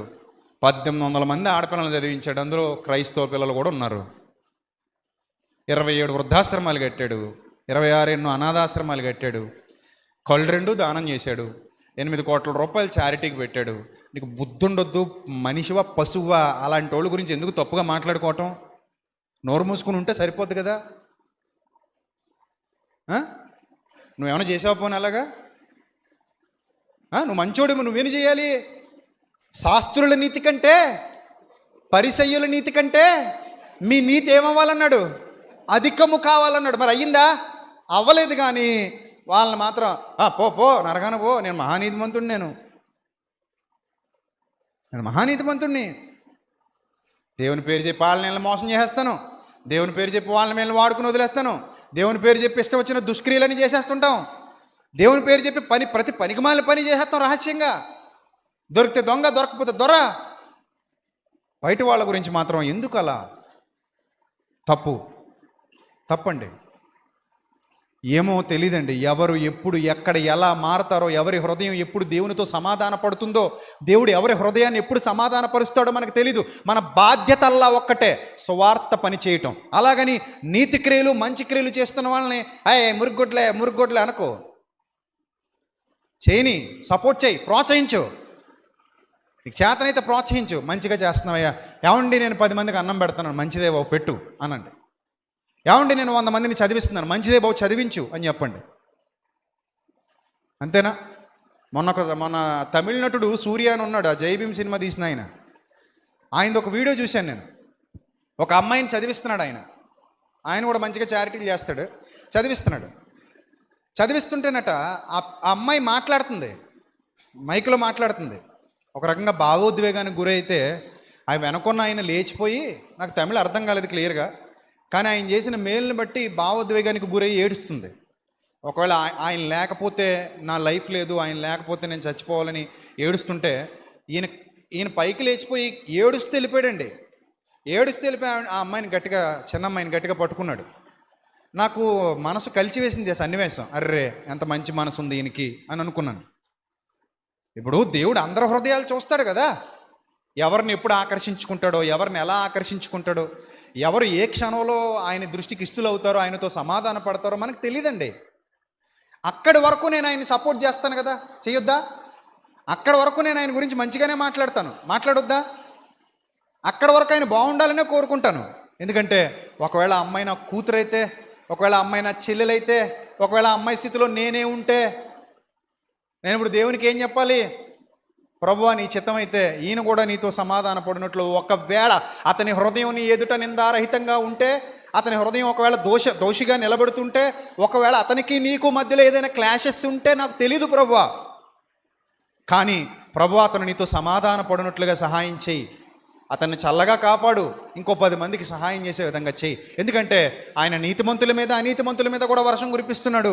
ఆయన మంచివారి మీద చెడ్డవారి మీద కూడా తన సూర్యుడిని ఉదయింపజేస్తున్నాడు. అందరూ ఆయన పిల్లలే.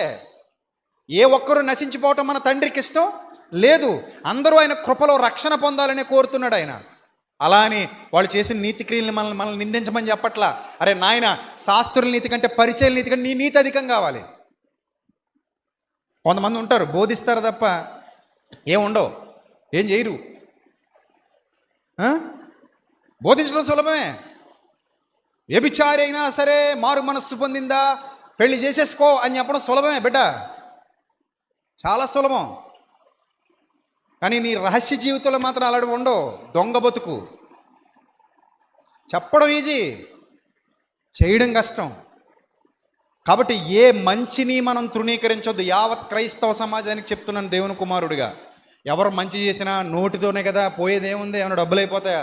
మంచిగానే మాట్లాడండి. అలాగని మనం న్యాయంగా బ్రతికే వాళ్ళని, మంచిగా బ్రతికే వాళ్ళని తృణీకరించొద్దు. వాళ్ళు ఎక్కడికి వెళ్ళారో మనకు తెలీదు. మంచి స్థితికి వెళ్ళాలని మాట అంటే నష్టం ఏం వచ్చేయలేదు. కొంతమంది అంటారు కదా, మనం అలాగ అనకూడదండి, అలాగంటేనట్ట వాళ్ళట, ఓహో మంచి పనులు చేస్తే చాలు, ఇంక ప్రభువు మనకు పని లేదనుకుంటారట. వాళ్ళకి హృదయానికి తెలియదు ఒకవేళ పాపాత్ముడైతే నేను పాపినని. చెప్పండి. ఇప్పుడు మీరున్నారు ఇక్కడ, మీకు తెలీదా నేను పాపం చేస్తే నన్ను దేవుడు దగ్గరకు రానివ్వడని? తెలిసి కూడా చేసేవాడిని ఏమనాలి? మనం ఏమన్నా చిన్నపిల్లలమా? అందరికీ వివేకం ఉంది, అందరికీ విజ్ఞత ఉంది. ఏదో మనం అలా అన్నంత మాత్రాన అలా అనేసుకునేంత తెంగరోళ్ళేం కాదు. ఎందుకంటే ప్రతి వాని హృదయము దేవుని ఎదుట, ప్రతి వాని మనస్సాక్షి దేవుని ఎదుట నేరస్థాపన చేస్తుంది. ఇప్పుడు నా మనస్సాక్షికి నేనేంటో తెలీదా? నా క్యారెక్టర్ ఏంటో తెలీదా? నేను యథార్థవంతుడినో కాదో తెలీదా? నేను దొంగనో మోసగాడినో నాకు తెలీదా? నాకు తెలుసు. ఒకవేళ నేను దొంగనైతే నేను దొంగనని నా మనస్సాక్షి చెప్తుంది, నేను మోసగాడిని అయితే నేను మోసగాడిని నా మనస్సాక్షి చెప్తుంది. నా మనస్సాక్షి నాకు చాలా క్లియర్గా వివరణ ఇస్తుంది. దేవుని కంటే ముందు నాకు తీర్పు తీర్చేది ఏది? నా మనస్సాక్షి తీర్పు తీరుస్తుంది. దేవుని కంటే ముందే తీర్చేస్తుంది అది. అర్థమైందా? కాబట్టి త్వరపడొద్దు ప్రియమైన దేవుని ప్రజలరా, త్వరపడొద్దు. మంచి పనులు చేసే వాళ్ళని మంచిగానే మాట్లాడండి, ప్రోత్సహించండి, చక్కగా చేయమని చెప్పండి, వాళ్ళ కోసం ప్రార్థన చేయండి. ఎంత మంచి మనసు ఇచ్చావు ప్రభు అని వాళ్ళని మీ సత్యంలో నిలబెట్టి ప్రభు అవసరమైతే సమాధాన పడినట్లు సహాయం చేయి. ఏమో ఎవరు ఎక్కడ ఎలా మారుతున్నారో ఎవ్వరికీ తెలియదండి. కొంతమంది చెప్పుకుంటారు బయటికి, కొంతమంది చెప్పుకోరండి. నిజంగా చెప్తున్నా, కొంతమంది చెప్పుకుంటారు నేను మారాను అని చెప్పుకుంటారు, పబ్లిక్గా చెప్పుకుంటారు. కొంతమంది చెప్పుకోరండి. మరి ప్రతి నాలుక ఒప్పుకోవాలి కదండి, ప్రతి మోకాలు ఆయన ఎదుట వంగాలి కదండి. అంటే ఒప్పుకోవాలండి, ఎంతమంది దగ్గర ఒప్పుకోవాలని నీ లెక్క? దానికి లిమిట్ ఉందా? ఊరంతా తిరిగి ఒప్పుకోవాలా ఏంటి? అన్నూర్లు తిరిగి ఒప్పుకోవాలా ఏంటి? అలా కాదండి, మీరు చెప్పేది బాగోలేదండి. వాళ్ళు ఎక్కడో అడవిలో ఉండి మారు మనసు పొందితే ఎలాగండి అంటే, మరి అడవిలో ఉండి మారు మనసు పొందితే కుదరదా? వాళ్ళ హృదయంలో అడవిలో ఉండి మారు మనసు పొందారనుకోండి, కుదరదా? దేవుడు హృదయ రహస్యాలు ఎరిగినవాడు, ఆయనకి తెలుసు అన్నీ. మనం మాట్లాడొద్దు. ఇప్పుడు అన్నీ ఉన్నవాడికి ఒకలాగా, ఏమీ లేనివాడికి ఒకలాగా, అంతే కదా. దేవుడు సందర్భానుసారంగానే తీర్పు తీరుస్తాడు. నేను అందుకే సిచ్యువేషనల్ థింకింగ్ అని ఇదివరకే చెప్పాను మీకు. ఆ సిచ్యువేషన్ బట్టే దేవుడు అన్ని ఆలోచించిన తర్వాతే న్యాయమని తీరుస్తాడు. తీర్పు ఇవ్వడు ఆయన. లోకంలో ఉన్న న్యాయాధిపతుల కంటే గొప్ప న్యాయాధిపతి దేవుడు. లేకపోతే ఈ సుప్రీంకోర్టు జడ్జిలు, హైకోర్టు జడ్జిలు దేవుడి ముందు నిలబడి ఆయన నిందించేస్తారు. అదేంటి ప్రభా మా సెక్షన్లే బాగున్నాయి నీ సెక్షన్ల కంటే అంటారు. మాకు తెలిసినవి కూడా నీకు తెలియలేదేంటి ప్రభు అంటారు. ఈ కేసులో ఇలా తీర్పు ఇవ్వకూడదు ప్రభు అంటారు. ఈ కేసులో ఇలా ఆలోచించకూడదు ప్రభు అంటారు. అలా అంత సినిమా ఇవ్వడు ఎవరికైనా ఆయన. వీళ్ళే ఆశ్చర్యపోయే తీర్పులు ఆయనవి. న్యాయమైన తీర్పులు, యథార్థమైన తీర్పులు, గొప్ప తీర్పులు. ఆయన తీర్పులు లోకమంది అంతటా బయలుపడుతున్నాయి. అంత గొప్ప తీర్పు ఉంది ఆయన దగ్గర. ఎవరిని నిత్యత్వం విషయంలో ముఖ్యంగా చెప్తున్నాను. వాళ్ళు పరలోకం పోయారా లేకపోతే నరకానికి పోయారా? నో, నిత్యత్వం విషయంలో వద్దు. నిత్యత్వం విషయంలో మంచి కోరుకో, అందరు బాగుండాలని కోరుకో, తప్పేం లేదు, డబ్బులేమైపోవు. మంచి చేసేవాడిని ఎవరినైనా సరే ప్రోత్సహించు. ఇప్పుడు నువ్వు బండి మీద పడిపోతావు, ఎక్కడో రోడ్డు మీద వెళ్తున్నావు, బండి మీద పడిపోయావు. ఒక అన్యుడు వచ్చాడు, పక్క అన్యుడు నేను లేవనెత్తాడు. 108 ఫోన్ చేస్తే నువ్వు చచ్చిపోతావు అనిపించింది. అందుకని తన కారులోనే ఎక్కించేసుకున్నాడు, తీసుకెళ్ళాడు. అర్జెంటుగా బ్లడ్ అవసరం అన్నారు, తన బ్లడ్ ఇచ్చేసాడు. డబ్బులు కట్టండి మందులకు అన్నారు, తన డబ్బులు కట్టేశాడు, నిన్ను బతికించాడు. వచ్చి నీ ముందుకు వచ్చి ఏమన్నాడు? ఆ సాయిబాబా దయ వల్ల బాగానే బతికేవయ్యా బాబా అన్నాడు. అప్పుడు ఏమంటావు? అమ్మ అంత మాట అనేసి నువ్వు వెళ్ళిపో అంటావా? మనిషి అయితే అనవు, పశువు అయితే అంటావు. ఆయన ఏదో విశ్వాసంలో ఉన్నాడు కానీ నీకు మంచి చేశాడు, నువ్వు క్రైస్తవుడివి. అప్పుడు నువ్వేం చేయాలి? ఇప్పుడు చాలా సంతోషం బ్రదర్, చాలా థ్యాంక్ యూ. దేవుడు నీకు సమాధానకరమైన స్థితిని అనుగ్రహించి నిన్ను ఉన్నతమైన స్థితిలోనికి నడిపించునుగాక, దేవుడు నీకు మంచి స్థితిని దయచేయునుగాక అని మనస్ఫూర్తిగా కోరుకుంటే you are a real Christian. Otherwise నువ్వు అసలు క్రైస్తవుడివే కాదు. You're not a real Christian, you're a fake Christian. అతను ఎవరు ఏంటి నీకు అనవసరం. అతను నీకు మంచి చేశాడు, దాన్ని బట్టి నీ కుటుంబం అన్యాయం అయిపోకుండా కాపాడాడు, నీ పిల్లలు రోడ్డున పడిపోకుండా కాపాడాడు. నిన్ను తీసుకెళ్ళి హాస్పిటల్కి తీసుకెళ్ళి తన డబ్బులు ఖర్చు పెట్టి తన రక్తం కూడా ఇచ్చాడు. అప్పుడు నువ్వు మంచి కోరుకో, చెడు కోరుకోకు. ఆ స్థితి నీకు అర్థమైతే ఒకలా మాట్లాడతావు, ఆ స్థితి నీకు అర్థం కాకపోతే మరోలా మాట్లాడతావు. నేను ఎక్కడ తప్పు చెప్పలా. ఎంతమంది కపట సహోదరులు, ఎంతమంది దుర్మార్గులు టైంకి కొంతమంది రెడీ అయిపోయారు. అలాగే నేను చెప్పినా కూడా, నేను చెప్పాను, అరే బాబు నా ఇంటెన్షన్ అది కాదురా నాయన, మీరు వినండి క్లియర్గా, నా ఇంటెన్షన్ అది కాదు. ప్రభు లేకుండా పాపి పరలోకం పోతాడని, మారు మనసు పొందకుండా పాపి పరలోకం పోతాడని నేను అన్ను. అంత తెలివిలేనోడు కాదు. నా కళ్ళ ముందు కూర్చుని విన్నోళ్ళు మీరు అందరూ. కొన్ని వందల సభలో, కొన్ని వందల సెమినార్స్లో, కొన్ని వందల ప్రసంగాలు మాట్లాడిన వ్యక్తిని నేను. ఒకవేళ సేవా జీవితంలో లెక్కలేసుకుంటే నేను ఇచ్చినన్ని బాప్తిస్మాలు మీ బ్రతుకులు ఇచ్చి ఉండరు కదా. మరి ఏంటి మాట్లాడతారు? ఒక సేవకుడిగా నేను విషయం మీద వివరణ ఇచ్చిన తర్వాత కూడా వాళ్ళకి ఏం కావాలంటే, కొంతమందికి ఏమో డబ్బులు కావాలేమో, కొంతమందికి ఏమో ఫేమ్ కావాలేమో, కొంతమందికి ఏమో యూట్యూబ్లో లైకులు కావాలేమో. I don't care anybody. నేను అసలు పట్టించుకోను. సింహంలాగా నీతిమంతుడు ధైర్యంగానే ఉంటాడు. నేను ఆ మాటలు వెనక్కి కూడా తీసుకోవట్లా, ఎందుకంటే నేను తప్పుగా ఏం మాట్లాడలా. నేను ఒక వ్యక్తి పరలోకం పోతాడని చెప్పట్లేదు, అలాగని గుడ్డిగా మూర్ఖుడిగా ఒక వ్యక్తి నరకానికి పోతాడని తీర్పు తీర్చను. నేను ఏమంటానంటే, ప్రభువా అతనికి న్యాయమైన ప్రతిఫలం ఈ ప్రభువా అని అడుగుతాను. మోషే కూడా అలాగే అడిగాడు. అడిగినంత మాత్రాన ఆయన ఏమి ఇచ్చేయడు, ఆయనకి తెలుసు హృదయ రహస్యాలు. అప్పుడు అంటాడు, అబ్రహాం అడుగుతున్నాడు, పాపం అబ్రహాంకి తెలియక అడుగుతున్నాడు, ప్రభువా ఈ పట్టణాన్ని కాల్చేస్తావా ప్రభువా, కాల్చక ప్రభువా, ప్లీజ్ ప్రభువా, ప్లీజ్ ప్రభువా, ఉంచు ప్రభువా, ప్లీజ్ ప్రభువా అంటుంటే, సరే నాయన ఉంచుతాను, ఏమైనా ఉన్నారేమో చూడంటే, ప్రభా 10 మందికి వచ్చారట చివరికి. అంటే ఇప్పుడు అబ్రహాం గారి కోరిక ఏంటంటే ఆ పట్టణాన్ని ఉంచమని. కోరిక ఏంటి? ఉంచమని. అంటే అలా కూడా కోరుకోకూడదు అబ్రహాము, నువ్వు కోరుకున్నందుకు నేను చంపేస్తున్నా అంటాడు ఆయన. అరే బాబు, దేవుడు మనం అనుకున్నట్టు ఉండడు నాయన, దేవుడు నీతిగల న్యాయాధిపతి. నువ్వు అలాగ అడిగినందుకు నేను చంపేస్తాను అన్న దేవుడు. కానీ అడుగుతున్నాడు, ప్రభా 10 మంది ఉంటే వదిలేస్తావు ప్రభా అంటే, ఓకేనన్నా 10 మంది నీతిమంతులు ఉంటే వదిలేస్తా, నీతిమంతుడు లేడు ఒక్కడను లేడు అంటలేదు ఆయన అక్కడ. అది వేరే టాపిక్, మాట్లాడతా అది కూడా. ఇప్పుడు నీతిమంతుడు లేడు ఒక్కడను లేడు అన్నట్టు ఉన్నాయి సందర్భాలు, నీతిమంతుడు అన్నట్టు ఉన్నాయి సందర్భాలు, దాన్ని ఎలా అర్థం చేసుకోవాలి అది కూడా సాయంత్రం మాట్లాడతా. ఏది వదలను ఇంకా. అందుకే తేనె పుట్టను కదపకూడదు అన్నట్టు నన్ను కూడా కదపకూడదు. కదిపితే ఇలాంటి ప్రసంగాలు చాలా వస్తుంటాయి.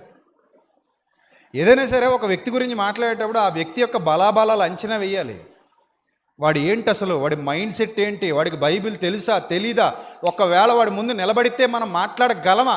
ఒకవేళ ఎలాంటి వాళ్ళు ఎవరైనా ఉంటే, ఫర్ యువర్ ఇన్ఫర్మేషన్ చెప్తున్నాను, ప్రేమపూర్వకంగా బస్ టికెట్లు తెద్దాం, ట్రైన్ టికెట్లు తెద్దాం, 8500006339 కాల్ చేసి మొత్తం గుట్ట కింద వచ్చేయండి. ఇదే వేదిక మీద మాట్లాడతాను, మీకు భోజనాలు ఖర్చులు అన్నీ నేనే ఇస్తాను. ఇక్కడే వచ్చి చక్కగా మాట్లాడుకుందాం. క్వశ్చన్ చేసేయండి, నన్ను నిలబెట్టేయండి, అందరి ముందు క్వశ్చన్ చేసేయండి. మీ క్వశ్చన్కి నేను కరెక్ట్గా ఆన్సర్ ఇవ్వలేకపోతే అప్పుడు చెప్పండి. ఇంకెంతకంటే బంపర్ ఆఫర్ ఎవడెవడు. ఎందుకు యూట్యూబ్లో అనవసరమైన వీడియోలు పెట్టుకోవడం. నేను కౌంటర్ ఇచ్చింది మీకు కూడా కాదురా నాయన, నేను చెప్పింది మతోన్మాదులకి. మీరెందుకు అనవసరంగా వచ్చారు మధ్యలో? మిమ్మల్ని ఎవడు రమ్మన్నాడు అసలు? నేను మాట్లాడింది మీతో కాదు కదా, మతోన్మాదులతో మాట్లాడాను నేను. సో వాళ్ళు అడుగుతున్నారు, అంబేద్కర్ గారి గురించి చెప్పు, లేకపోతే పునీత్ రాజ్ కుమార్ గురించి చెప్పు, లేకపోతే బాలసుబ్రహ్మణ్యం గారి గురించి చెప్పు అని అడుగుతుంటే వాళ్ళకి చెప్పా, నీకేంటి నొప్పి సలుపు, నువ్వు నాకు అర్థం కాదు, నేను ఎవడు రమ్మన్నాడు. అయినా వచ్చావు కాబట్టి నేను ఎప్పుడు రెడీయే, వచ్చేయి, భోజనాలు నావే. లేకపోతే జనవరి 12 నుంచి సెమినార్ జరగబోతుంది, 5 రోజులు. పిల్లలందరూ ఇక్కడే ఉంటారు. వచ్చి వాళ్ళందరి ముందు నన్ను అవమానించి వెళ్ళిపో, ఇంకా బాగుంటుంది, నీ కడుపు మంట బాగా చల్లారిపోద్ది. ఎన్నాళ్ళు ఈ విజయప్రసాద్ రెడ్డి ముందు కూర్చుని మీరు వాక్యం విన్నారా, ఇతనికి ఏం రాదు, చూసావా ఎలా నిరూపించానో అని చెప్పు. ఇక్కడికి వచ్చి నీ ట్రైన్ టికెట్లు మావే, బస్ టికెట్లు మావే, ఫ్రీ ఆఫరు, భోజనం కూడా మాదే. కొన్ని వెళ్ళేటప్పుడు డజన్ యాప్లీస్కి కూడా కొని ఇస్తాం, పట్టుకెళ్ళిపో.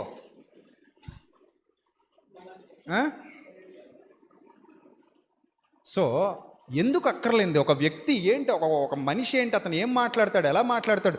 క్రీస్తు కోసం ఇంత ధైర్యంగా నిలబడినోడు నాకు ధైర్యం లేదట. 100 మంది అన్యజనులు వచ్చి మాట్లాడుతుంటే వాళ్ళ ముందు నిలబడి మాట్లాడినోడు నేను. 100 మంది అన్యజనుల మధ్యలో మాట్లాడినోడు నేను. ధైర్యంగా వెళ్ళి మాట్లాడినోడు నేను. ఒక్కడిని వెళ్ళి కారులో వచ్చినోడు నేను. ఎప్పటికే నా దగ్గర ధైర్యం గురించి మాట్లాడుకో, నవ్విపోతారు. ఆయనకి ధైర్యం లేదండి, నరకానికి వెళ్ళిపోయాడని చెప్పచ్చు కదండి. నువ్వు చెప్పాయి నీకు తెలుసు కదా, మరి నువ్వు చూసి వచ్చావు, నీకు టెలిస్కోప్తో చూస్తే తెలిసిపోతుంది. బుద్ధిహీనంగా మాట్లాడకూడదు, తప్పది. కాబట్టి దేవుని యొక్క ఉద్దేశాలు ఎరగకుండా, దేవుని యొక్క ఆలోచనలు తెలియకుండా, దేవుని యొక్క మాట ఏంటో ఎలా ఉంటుందో తెలియకుండా, అసలు నేను చెప్పాను కదండి, ఇలా క్లియర్గా చెప్పిన తర్వాత కూడా కొంతమంది ఇలాగట్టండి అలాగట్టండి మనం చెడ్డ చేయాలనా అని. నువ్వు చెడ్డ చేస్తే నేను చెడ్డ అయిపోతానా? తెలీదా ఎవరు ఎలాంటి వాళ్ళు సమాజానికి? తెలీదా? అర్థం కాదా సమాజానికి ఎవరు ఎలాంటి వాళ్ళు, ఎవరు ఏం మాట్లాడారో తెలీదా? అందుకే నేను ఫేస్బుక్లో పోస్ట్ కూడా పెట్టాను, అరే బాబు, పాపి ప్రభువు లేకుండా, మారు మనసు పొందకుండా కేవలం నీతి క్రియలు చేసేసి పరలోకం పోతాడని నేను అంటే కనుక, అలా అన్నానని మీరు నిరూపిస్తే కనుక ₹1,00,000 ఇస్తాను రా బాబు అని చెప్పాను. మరి అంతే కదా, నేను అలా ఎందుకంటానండి? నేను అన్నది అది కాదు. యేసును నమ్మకపోతే పర్టికులర్గా ఒక వ్యక్తి నరకానికి పోయాడని నువ్వు పబ్లిక్లో చెప్పడం మూర్ఖత్వం అంటున్నాను. ఇప్పటికీ అదే అంటాను. యేసును నమ్మలేదు కాబట్టి అతను నరకానికి పోయాడు అని నువ్వు అనడం పబ్లిక్లో మూర్ఖత్వమే, అనొద్దు. ఎప్పటికే ఐ స్టాండ్, దాని మీద నిలబడి ఉన్నాను నేను. అనుకోలేగా తప్పు. నువ్వేమని చెప్తావంటే ఒక పాపి మారు మనస్సు పొందకపోతే, ఒక పాపి మారు మనస్సు పొంది దేవుడు అనుగ్రహించే రక్షణను స్వీకరించకుండా ఆ పాపములోనే ఉండి చనిపోతే, క్రీస్తును రక్షకునిగా అంగీకరించి తన పాపములు కడుగు కొనకపోతే, ఆ పాపములను బట్టి అతడు ఎక్కడికి వెళ్తాడు? తీర్పులోనికి వెళ్తాడు. అంతేనా? దేన్ని బట్టి వెళ్తాడు? ఒప్పుకోనందుకు కాదు. ఇక్కడ కూడా క్లారిటీ లేదు చాలామందికి. యేసును నమ్మనందుకు నరకం కాదు, పాపి మారనందుకు. అర్థమైందా? పాపి మారు మనస్సు పొంది నమ్మనందుకు యేసుక్రీస్తుని. అంతే తప్ప నువ్వు పాపి అని నేను పాపిని కాదు అన్నవాడు కూడా యేసుని నమ్మాలని మనం బోధించం కదా. ఎవడైనా వచ్చి నేను పాపిని కాదు అన్నాడు అనుకోండి, నువ్వేమంటావు అప్పుడు? నేను పాపిని కాదయ్యా, నేను ఇలాగే ఉంటాను, నేను పాపిని కాదు, మీ యేసు ప్రభుని నేను నమ్మాలా అని అడిగాడు అనుకోండి, నువ్వు పాపివి కాదన్నప్పుడు మా యేసు ప్రభువు నువ్వు నమ్మాల్సిన అవసరం లేదయ్యా, వెళ్ళిపో అనే చెప్తాను నేనైతే. అది అతనికి తీర్పు. హృదయ రహస్యాలు ఎరిగిన దేవుడు చూసుకుంటాడు. నేనైతే అలాగే చెప్తా. ఆడెవడైనా నా ముందుకు వచ్చి నేను పాపిని కాదు, మీ యేసు ప్రభుని నమ్మాల్సిన అవసరం ఉందా అని అడిగాడు అనుకోండి, నువ్వు పాపివి కాదా బాబు అంటే కాదు అంటాడు. అప్పుడు నేను వచ్చి నీతిమంతుడు లేడు, ఒక్కడు లేడు, అంతటా అందరూ పాపము చేసి దేవుడు అనుగ్రహించమని నేను అవన్నీ చెప్పను. చెప్పినాడు ఒప్పుకోడు, నాకు అవసరం లేదు. వాడు ఏమంటాడని నేను పాపిని కాదని అంటాడు. సో నువ్వు పాపివి కాదా బాబు? కాదు బాబు, అయితే వెళ్ళిపో బాబు, నీకు ప్రభుత్వ పని లేదు. అంతే. నేను రోగిని కాదనుకున్నాడు ఎవడైనా డాక్టర్ దగ్గరికి వచ్చి నేను రోగిని అంటే వైద్యం చేస్తాడు, కానీ హే నేను రోగిని కాదు ఆరోగ్యంగా ఉన్నాను అన్నాడు అనుకో, డాక్టర్ ఏమంటాడు? వెళ్ళిపో అంటాడు. వెళ్ళిపోబాడు సెన్స్, అది కామన్ సెన్స్. అది అన్నీ బాగున్నాయా డాక్టర్ గారు అన్నాడు అనుకో, మరి ఇక్కడికి ఎందుకు వచ్చాను ఆయన? హోటల్కి వెళ్ళిపో, రెస్టారెంట్కి వెళ్ళిపో, లేకపోతే నువ్వేమైనా ఆ టైప్ అయితే బార్కి వెళ్ళిపో, అంతేగాని ఇక్కడ రాకపోబు ఇది హాస్పిటల్ అంటాడు. అంతే కదా. అది హృదయ సంబంధమైంది. నేను పాపినా కాదా, నేను తప్పు చేశానా చేయలేదా మనకు తెలియాలి. మనం ఒప్పుకుని మనం విడిచిపెట్టాలి. ఎదుటి వాళ్ళ గురించి మాత్రం ఎప్పుడూ అన్యాయంగా ఎక్కడ దయచేసి మాట్లాడొద్దు. దేవుడు ఎవరిని ఎలా ఎప్పుడు ఆకర్షించుకోవాలో ఆయన ఆకర్షించుకుంటాడు. సో మనం అనవసరంగా మాట్లాడేసి, మనం అనవసరంగా తప్పు చేసి, మనం అనవసరంగా ఇష్టం వచ్చినట్టుగా వ్యవహరించి అన్యజనుల మధ్య దేవుని నామాన్ని అవమానపరచొద్దు. సహోదరులకు అభ్యంతరం కలగకూడదని మాంసమే మానేశాడు. ఎవరు? పౌలు గారు. నువ్వు నోటుకొచ్చినట్టు మాట్లాడకు, తప్పు. లోకంలో చాలామంది మనల్ని ఎక్కడ పట్టుకోవాలని ట్రై చేస్తూనే ఉంటారు. ఇంకో సిచ్యువేషన్ చెప్పి ముగిస్తా. యేసు ప్రభు దగ్గరికి వచ్చారు. వచ్చి ఇదిగో వ్యభిచారం మందు పట్టబడింది. వాళ్ళ ఇంటెన్షన్ ఏంటి చెప్పండి? అటైనా ఇటైనా లాక్ చేసేయాలి, ఇన్ని అటొచ్చినా లాక్ చేసేయాలి, ఇటొచ్చినా లాక్ చేసేయాలి. ఎలా లాక్ చేయాలి? ధర్మశాస్త్ర ప్రకారంగా రాళ్లతో కొట్టి చంపేయండి అన్నాడు అనుకోండి, వెంటనే ఏమంటారు తెలుసా? నువ్వు పాపుల్ని రక్షించడానికి వచ్చానని చెప్పావు, మరి పాపని ఎందుకు కొట్టమంటున్నావు అని లాక్ చేస్తారు. లేదు లేదు ఆమెను వదిలేయండి అన్నాడు అనుకోండి, ధర్మశాస్త్రాన్ని అతిక్రమించాడని లాక్ చేస్తారు. అసలు వాళ్ళ బుద్ధే లాక్ చేయడానికి వచ్చారు. వాళ్ళు వచ్చింది నిరకాటలో పెట్టడానికి. అలా చెప్పినా ఇప్పుడు వాళ్ళు ఇంటి దగ్గర ఒక ప్లాన్ వేసుకుంటారు కదా, ప్లాన్ వేసుకుని అని చప్పట్లు కొట్టుకుని మరి వస్తారు. అది అలా అలా కొట్టుకుని వస్తారు. ఏమని? దొరికాడండి అని. ఎవరు? ప్రభు. భలే దొరికేసాడండి. ఇప్పుడు ఏం దొరికేశాడు? ఇప్పుడు వెళ్ళి క్వశ్చన్ అడుగుతాం, మనిషిని కూడా తీసుకెళ్ళి క్వశ్చన్ అడుగుతాం. ఈమెను కొట్టాలా వద్దా అంటాం. నువ్వేం చెప్తున్నావు బోధకుడా అంటాం. అప్పుడు ఆయన అర్రే దొరికిపోయానే అనుకుంటాడు. అప్పుడు మనం డ్యాన్స్ చేసేద్దాం అక్కడ. ఇది లోపల ఇంట్లో ఉన్నప్పుడు వాళ్ళ ప్లాను. సరే వెళ్ళిపోయారు. ప్లాన్ మనసులో ఎన్ని ఊహించుకుంటూ వెళ్ళిపోయారో, ఎంత పొంగిపోతూ వెళ్ళిపోయారో, ఎంత ఆనందంగా వెళ్ళిపోయారో, ఎంత సంతోషంగా వెళ్ళిపోయారో. అక్కడికి మొత్తం రాళ్ళు కూడా రెడీగా పట్టుకెళ్ళారట.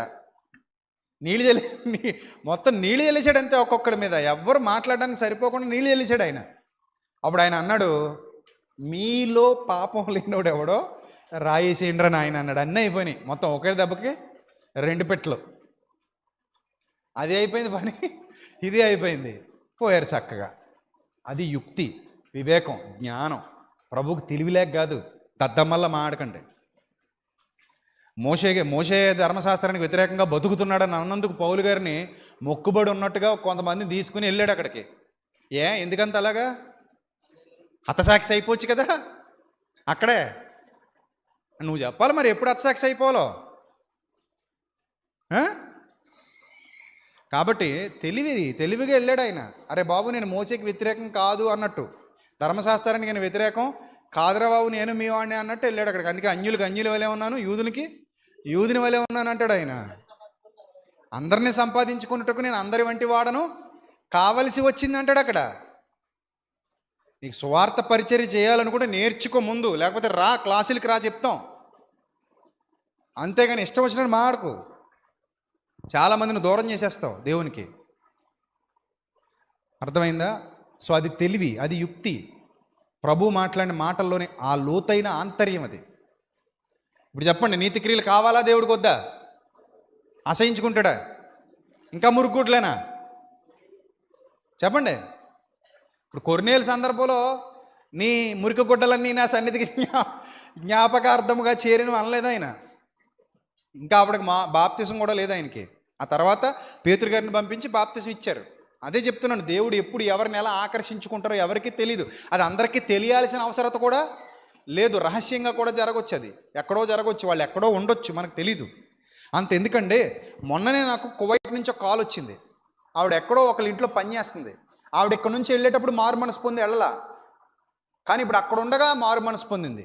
మన వాక్యం విని నాకు అక్క ఫోన్ చేసి ఒకటే మాట అడిగింది, తమ్ముడు గారు నేను మీ మాటలు విన్న తర్వాత, యూట్యూబ్లో నాకు ఎవరో పరిచయం చేశారు, మీ మాటలు విన్న తర్వాత నేను కదిలింపబడ్డాను, మీ మాటలు విన్న తర్వాత నేను మారు మనసు పొందాను, ఇప్పుడు నా పరిస్థితి ఏంటండి, ఇండియాకు వచ్చాక బాప్తిసం తీసుకోవాలనుకుంటున్నాను అంది. నేను అన్నాను అప్పుడు, అమ్మ ఇండియాకు వచ్చిన తర్వాత అవసరం లేదు, అక్కడ మన సహోదరులు ఉన్నారు కువైట్లో, నేను మాట్లాడి పురమాయిస్తాను, మీరు వెళ్ళండి అంటే, లేదండి నన్ను బయటికి పంపించరండి, అసలు బయటికి వెళ్ళే ఛాన్స్ కూడా లేదండి అంటే, లేదమ్మా ఒక్క రోజు ఖాళీ చేసుకో, ఏదో విధంగా నేను నీకు అక్కడ బాప్తిసం ఇచ్చే ఏర్పాటు చేస్తాను, అక్కడ నాకు తెలిసిన సహోదరులు చాలామంది ఉన్నారని చెప్పాను, నాకు తెలిసిన అక్కలు ఉన్నారు చాలామంది, నేను పంపిస్తాను, చెల్లెమ్మలు ఉన్నారని చెప్తే, అబ్బాయి లేదండి అసలు నాకు అవ్వదు, పంపించడానికి అవ్వదంటే, అప్పుడు అన్నాను అయితే వాళ్ళు ఎప్పుడు ఇండియాకి పంపిస్తే అప్పుడు రండి, నేను మీకు బాప్తిసం ఇస్తాను, అంతవరకు ప్రభువులో ఉండండి, వాక్యాన్ని వింటూ ఉండండి.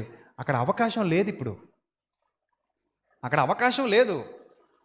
ఇప్పుడు ఆవిడ చనిపోయింది అనుకోండి, నువ్వేం చెప్తావు? ఏం చెప్పడానికి చాయిస్ లేదు.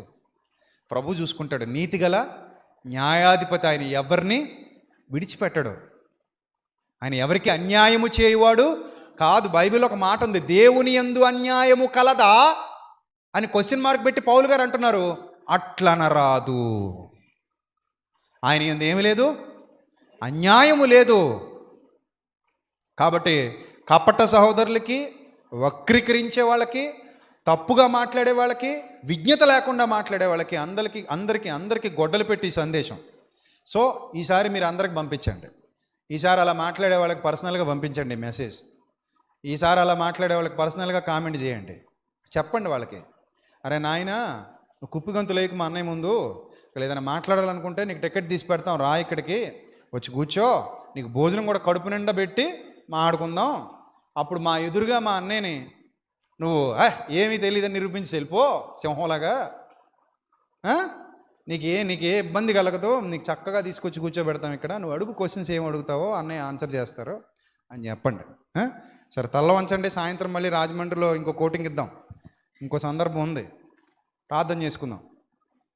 పరిశుద్ధుడ, ప్రేమ కలిగిన తండ్రి, దయ కలిగిన మా దేవ, ఇంతవరకు తండ్రి మీ మనసెరిగి ప్రభా మీ కుమారునిగా మీ బిడ్డలకు మీ యొక్క మనస్సును, మీ సత్యాన్ని తెలియజెప్పాను తండ్రి.